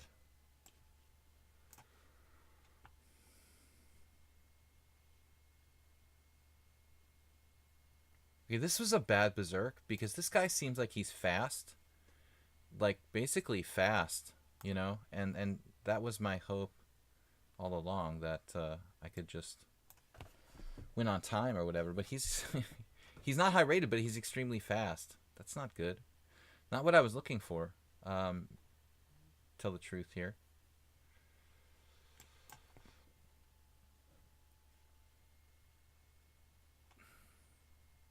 He's actually playing really, really well, by the way, for 1488. This setup is obscenely strong. With the double fianchetto, I mean, this may be like a kind of troll thing going on. I mean, he seems too strong, legit, like for 1400 already. I think I'm getting trolled. Way too strong for 1400. This is a very cool looking setup for white. Both knights perfectly placed. The bishop's fianchettoed. He seems legit dangerous.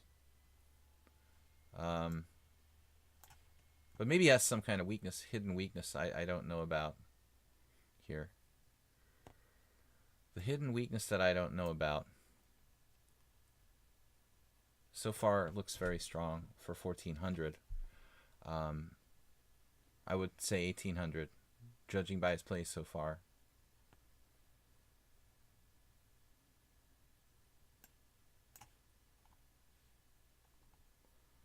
Alright, there we go. He made a mistake trying to play too fast, and he dropped a piece. That's good.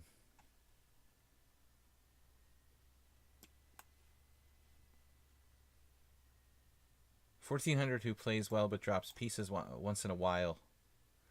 Basically a $1,400 who could be $1,800 if he just didn't make one move blunders. Yeah, and maybe panicking a little bit. The opening was really fine for white, I think. Absolutely.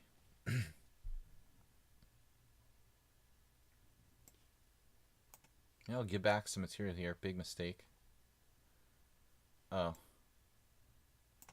Guess I have bishop d4 there. I think he got a little bit nervous.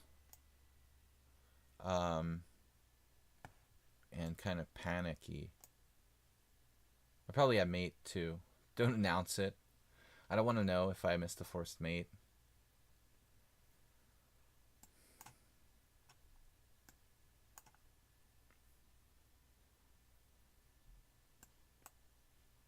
But we had a good call on the berserk. Thanks for encouraging me to berserk. Give me a chance in the tournament anyway.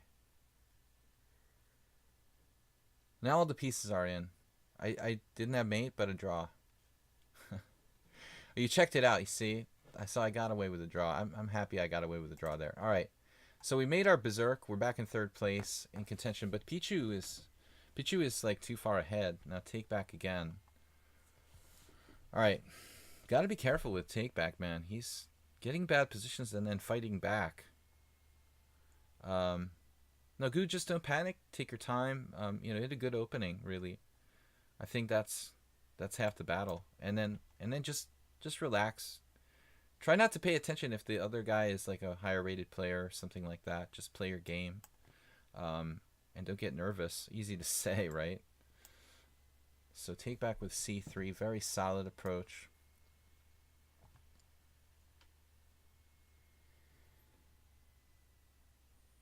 Just ridiculously solid. I could play e6 there. He's also very fast. 1900 across the board. Doesn't have too many games. It's interesting. He's a subscriber to the stream, but he doesn't have a lot of rated games. Like, look, 100, 52. So, man, I kind of hate this move. Why didn't I just castle? Let him destroy my structure. Alright. Fast. c6, double-edged. Very correct play by white strategically. Like, he trades off his bad bishop, puts all the pawns on the center and the right color. This is controversial. I mean, I'm playing on the queen side where he has like a space advantage, but if I don't,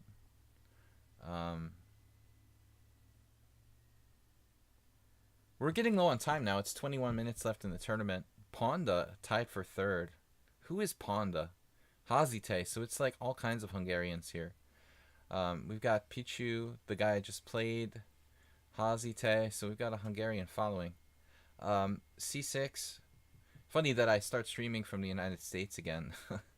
Even though I live most of the year in Budapest. And now we start getting like Hungarian players following the stream. Alright, yeah, really well played by white so far. What would Blackburn do? Like b5. Wow, that's a crazy idea. I love it. I love this move, b5.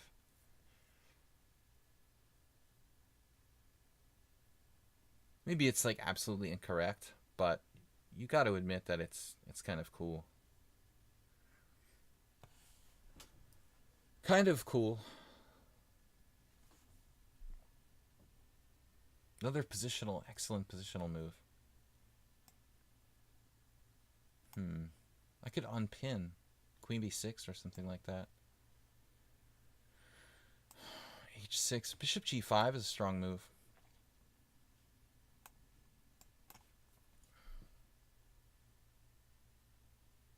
Is take back one of the leaders? He's in 7th place. That's really solid, man.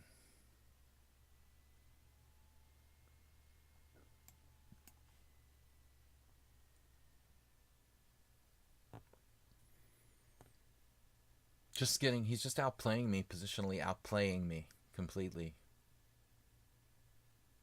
Looks like white is just clearly better. Totally outplayed me.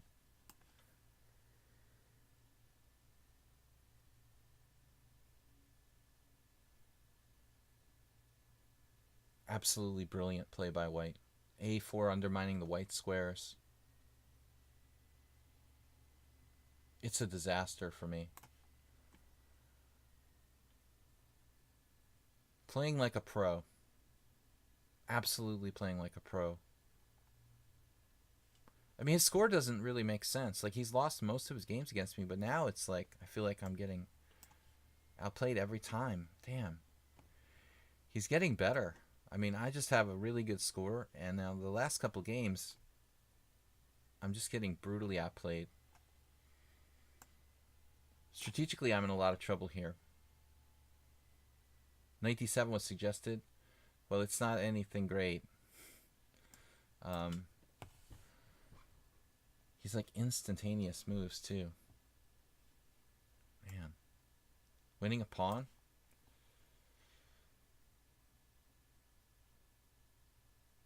Extremely strong play. Just winning a pawn. I have to be able to defend e6. Screwed the b pawn.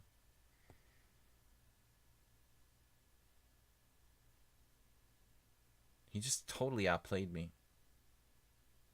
And fast, too. Very impressive play. I don't know.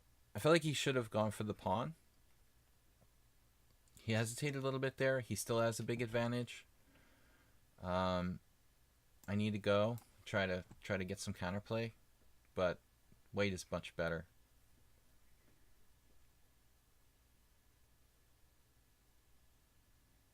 White is much better here.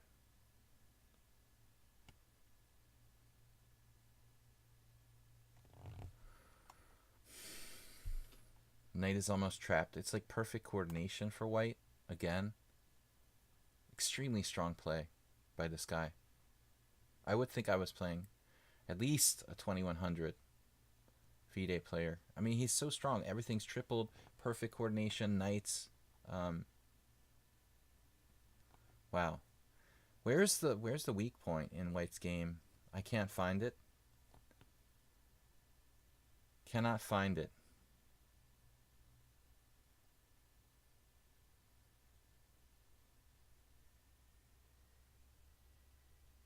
Knight f4 doesn't do anything.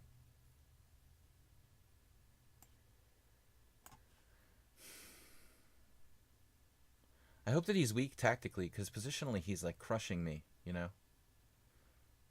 I've just got this bad bishop. That's the goal, like the whole game for white, pretty much. Tripled on the file, total domination. We've got some cheapos. Maybe some chance to win on time. But, wow, I really didn't appreciate, you know, how strong I Take Back is. He's outplayed me like the last 3 games. This time in the opening. Last 2 times it was really middle game where he outplayed me, but this time it was opening. Bishop b5 check in the opening. Kind of taking me by surprise there. Or bishop b5. Unassuming opening, and then bishop b5, and here I hesitated with bishop d7, which was a big mistake. I should have just castled and let him double my pawns. That was where the whole thing happened, where he's trading the white square bishops, and now I'm in a bad way suddenly. So I'm basically very, very desperate here. Queen e2, a great regrouping. Though I do have knight f4, whatever that's worth. Probably not a whole lot. Knight f4. Try it. You could try it.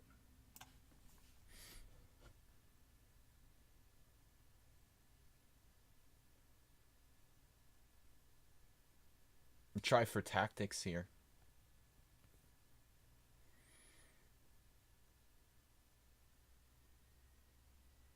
My only hope is to like trick him tactically. He finds the best move, queen f3. Didn't take too long. And then I figured I can play g5, but that's just a total fail. So that's not on. Queen g5, which gets really, really weird.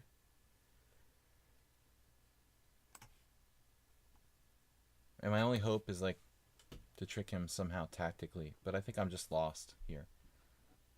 Just too strong. I'm just hosed. Queen f3, extremely strong. Knight takes h3, why would that be winning? Why was that winning? Knight takes h3? I mean, what does it even do? He just takes it. I don't get it. I mean, the idea of knight h3 is there, but I like how Takeback's playing the game and he has time to compensate. He has 36 seconds and he's like commentating. But you're just taking on f5. I mean, it doesn't do anything. I just lose, you know? You could have taken on d6 there, but still you have a good game here. How can you commentate on the game while, you know, you're playing? I don't understand. Rook a d8. I have nothing. I mean, you can just take here. Does he think I have something with knight takes h3 there? Maybe. Rook takes g6, but I still think that he's probably better there. He plays knight takes f5. So this is... I mean, this might be a good move. It's certainly not a bad move. But it looks like I'm okay here. I'm still not happy, though. I'm still not super happy. The endgame... yeah, maybe I should be happy to be in an endgame and alive at all. That's probably a good call. My bishop is alive. Yeah, now I'm better. Man, that was lucky. He was like totally crushing me. Again, this is probably a good decision taking on f5 too, because otherwise I thought you were absolutely done. At least you get a pawn there. You don't want to let me get the e4 pawn. Now I have a very strong pawn on b pawn. On the b pawn is very strong. Still not easy. The b pawn should be a winner. Pass pawns must be pushed. But it's still kind of dodgy with my king position, and getting my king up would be good. His knight's a wild card. He lost on time. So check this out.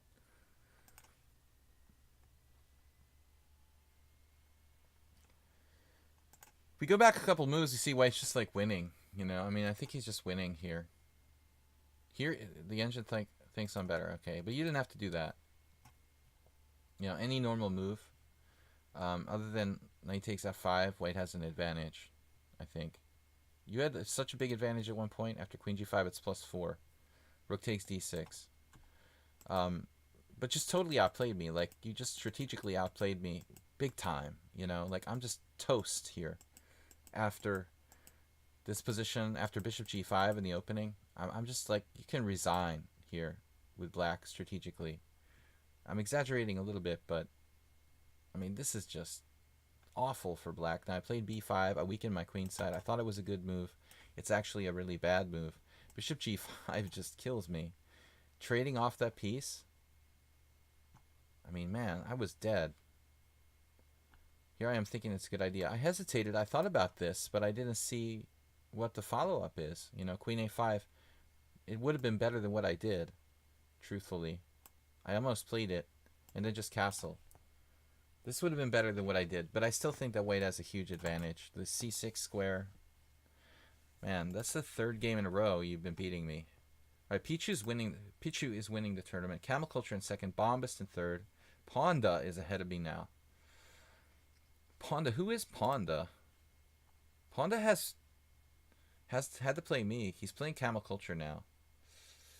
I just joke about Camel Culture. His real name is Camel Clutcher.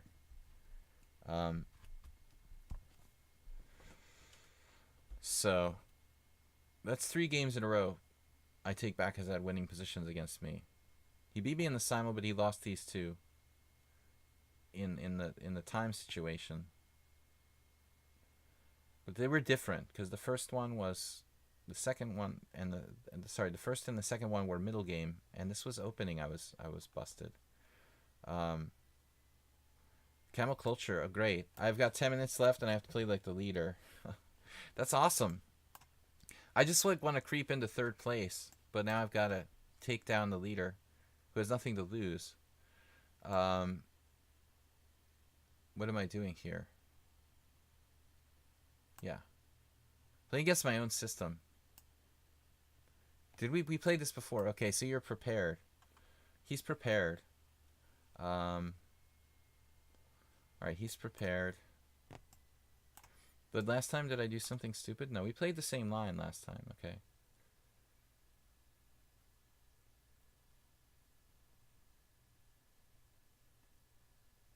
Take back, very impressive. I mean, just really outplayed me positionally with bishop g5. I wanted to just give up there. It's a terrible King's Indian. Absolutely terrible. So this is a variation that I play with both colors. This will be like the last game. But Camel Culture outplayed me last time. I'm not sure exactly what happened. He's still sticking with bishop g7, though. f6 is my preferred move there.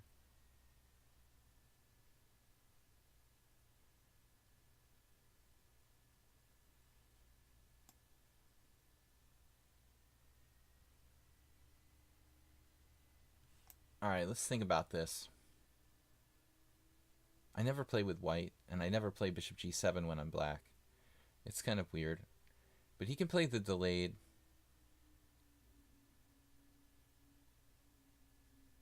Delayed f6, let's say.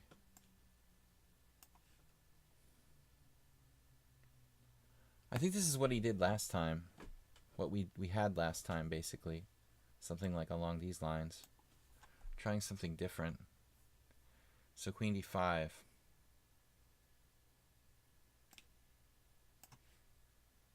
And what if I go into this ending? Pop Jula. Pop Jula style. I'm only saying that because once I had a blitz game with Pop Jula in this line, like years ago, I remember.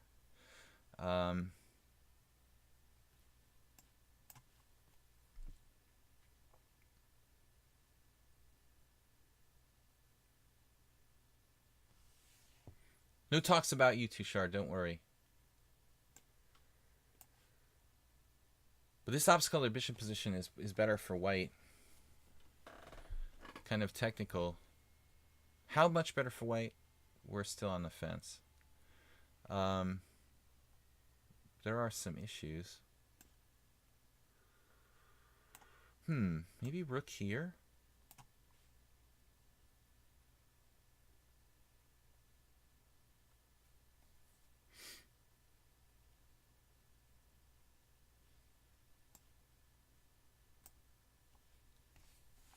What would Grishuk do? Right. Correct. So.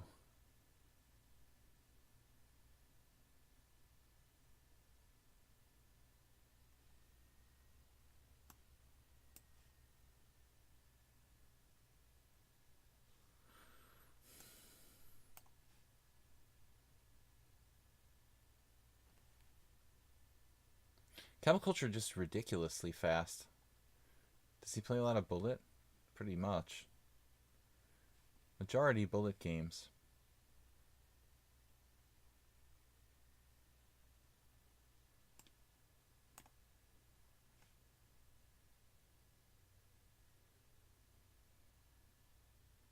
I mean, in fact, he plays so fast, I don't even think this game is going to make it in time. It's ridiculous.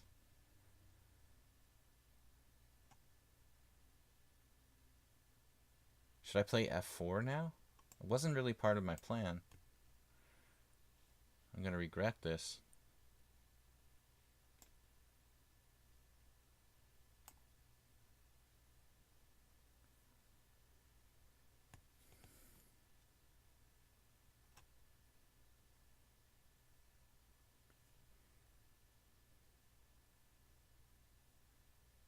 I don't think the game will even finish in time. He plays too fast. Like, he's used 1 minute for the whole game. He plays too slow or too fast. It's actually helping me try to play fast. I don't know what I'm talking about. All right. We have control of the situation for the moment.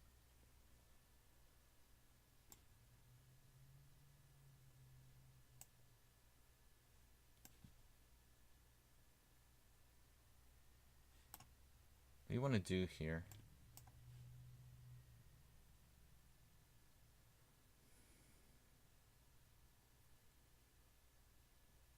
Man, he's like psychic or something.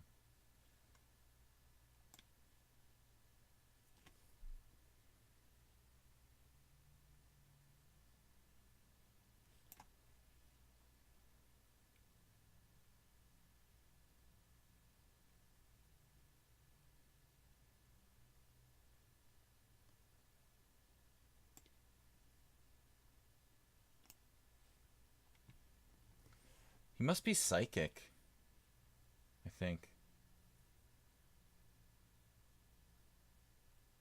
King takes?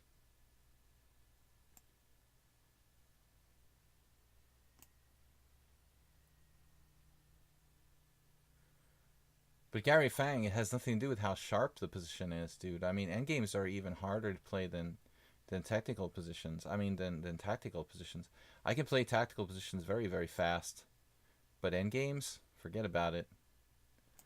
I think that's the most impressive thing about it, to be honest with you. Tactics are easy. Playing an endgame like this fast is hard.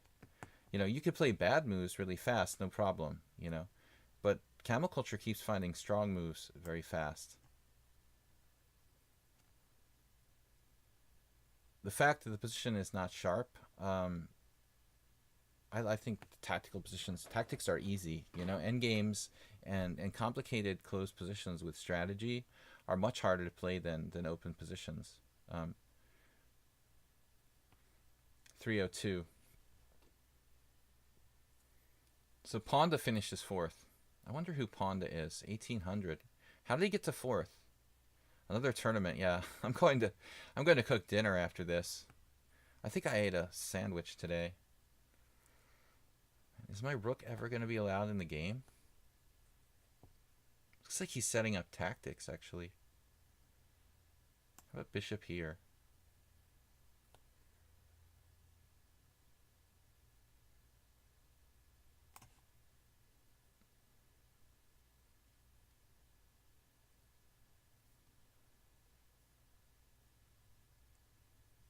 We're better.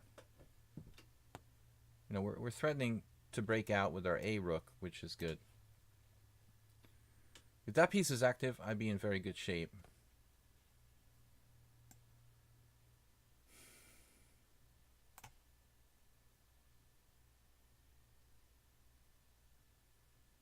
Well, now someone's talking about c5, but that would drop his A pawn.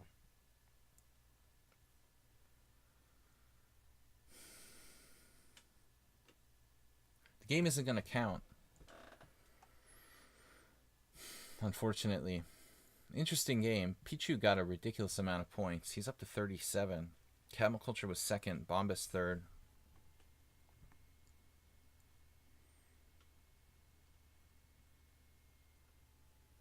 We're better. H6, okay. I need my A rook in the game. I need your A game. The idea of c5 is a good one. I agree with that.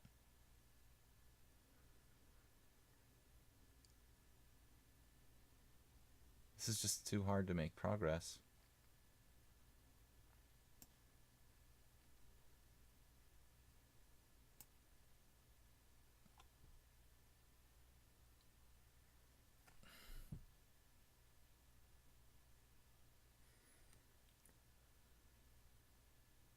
Turning his A pawn.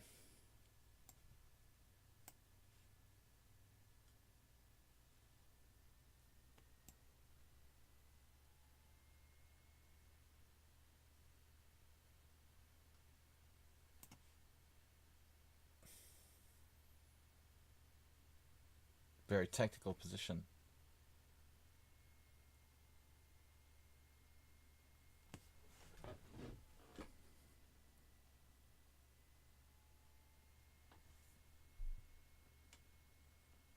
We might be better now.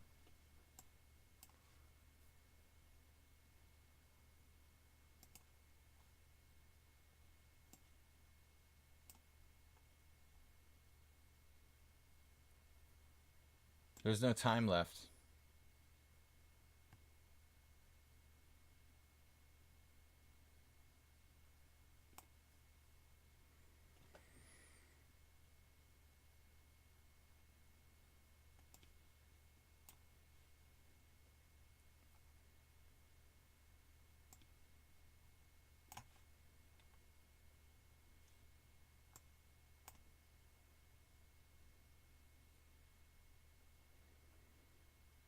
He has that move.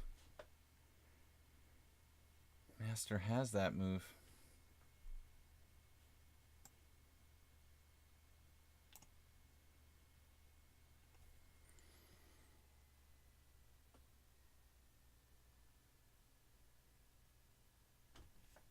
I'm sure that I missed the win.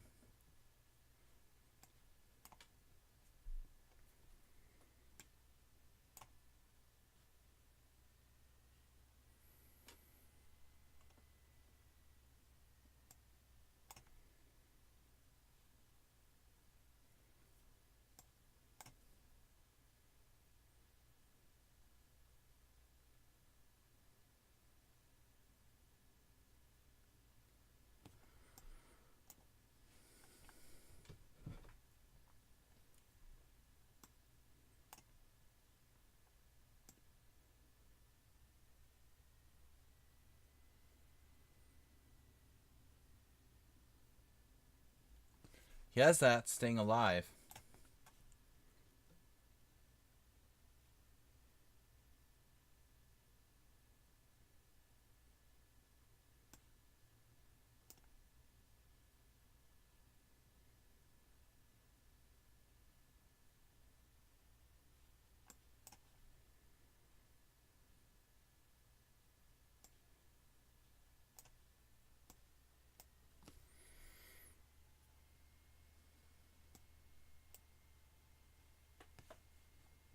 He has this. He's gonna draw this? Oh, man.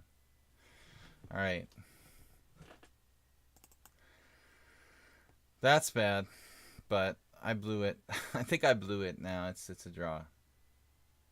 Too hard, without enough time. I was winning, yeah, but it wasn't easy. With limited time. With limited time. It could have gone either way. So, well, not really, but I could have lost on time. It was a hard position to convert. Really, really nice endgame. All right, guys. So Pichu comes in and plays for the first time, wins the tournament. Wow, impressive. Played very strongly against me. His performance rating, though, only 1961. So he must have been playing a lot of fast bullet. Berserk. Performance rating's not real high here. Pichu just 1961. Camel Culture only 2063. Bombus 2120. Ponda. Not expecting Ponda's performance rating to be too high. 2090. Takeback I thought played well, but only 1844.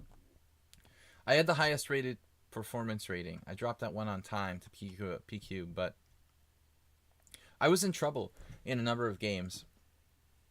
Anyway, guys, congratulations to Pichu, Camel Culture, Bombist.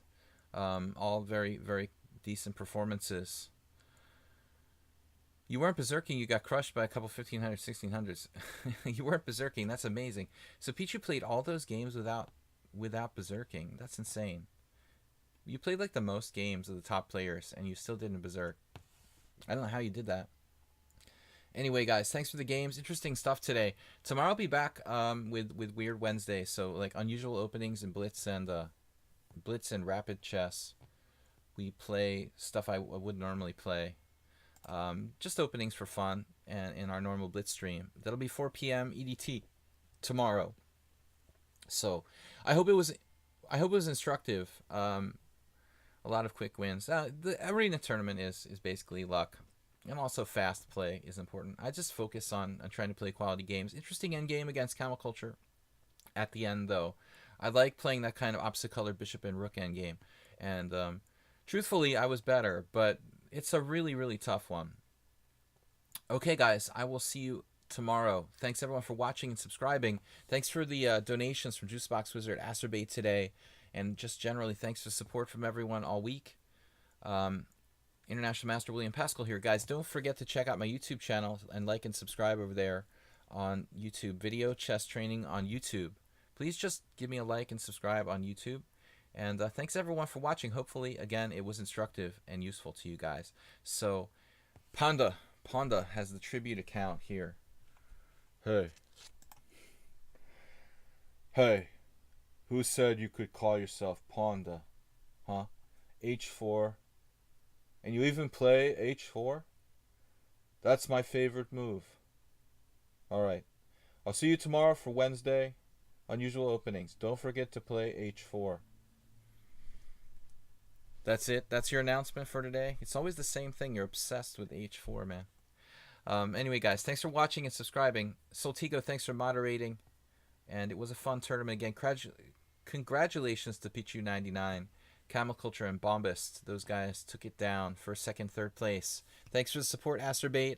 Thanks, you guys, for donating on the stream here. Juicebox Wizard, Acerbate, and S4 being the leaders on the bits donations. Anyway, so tomorrow, Blitz and Rapid Chess Weird Openings. See you then. Bye-bye.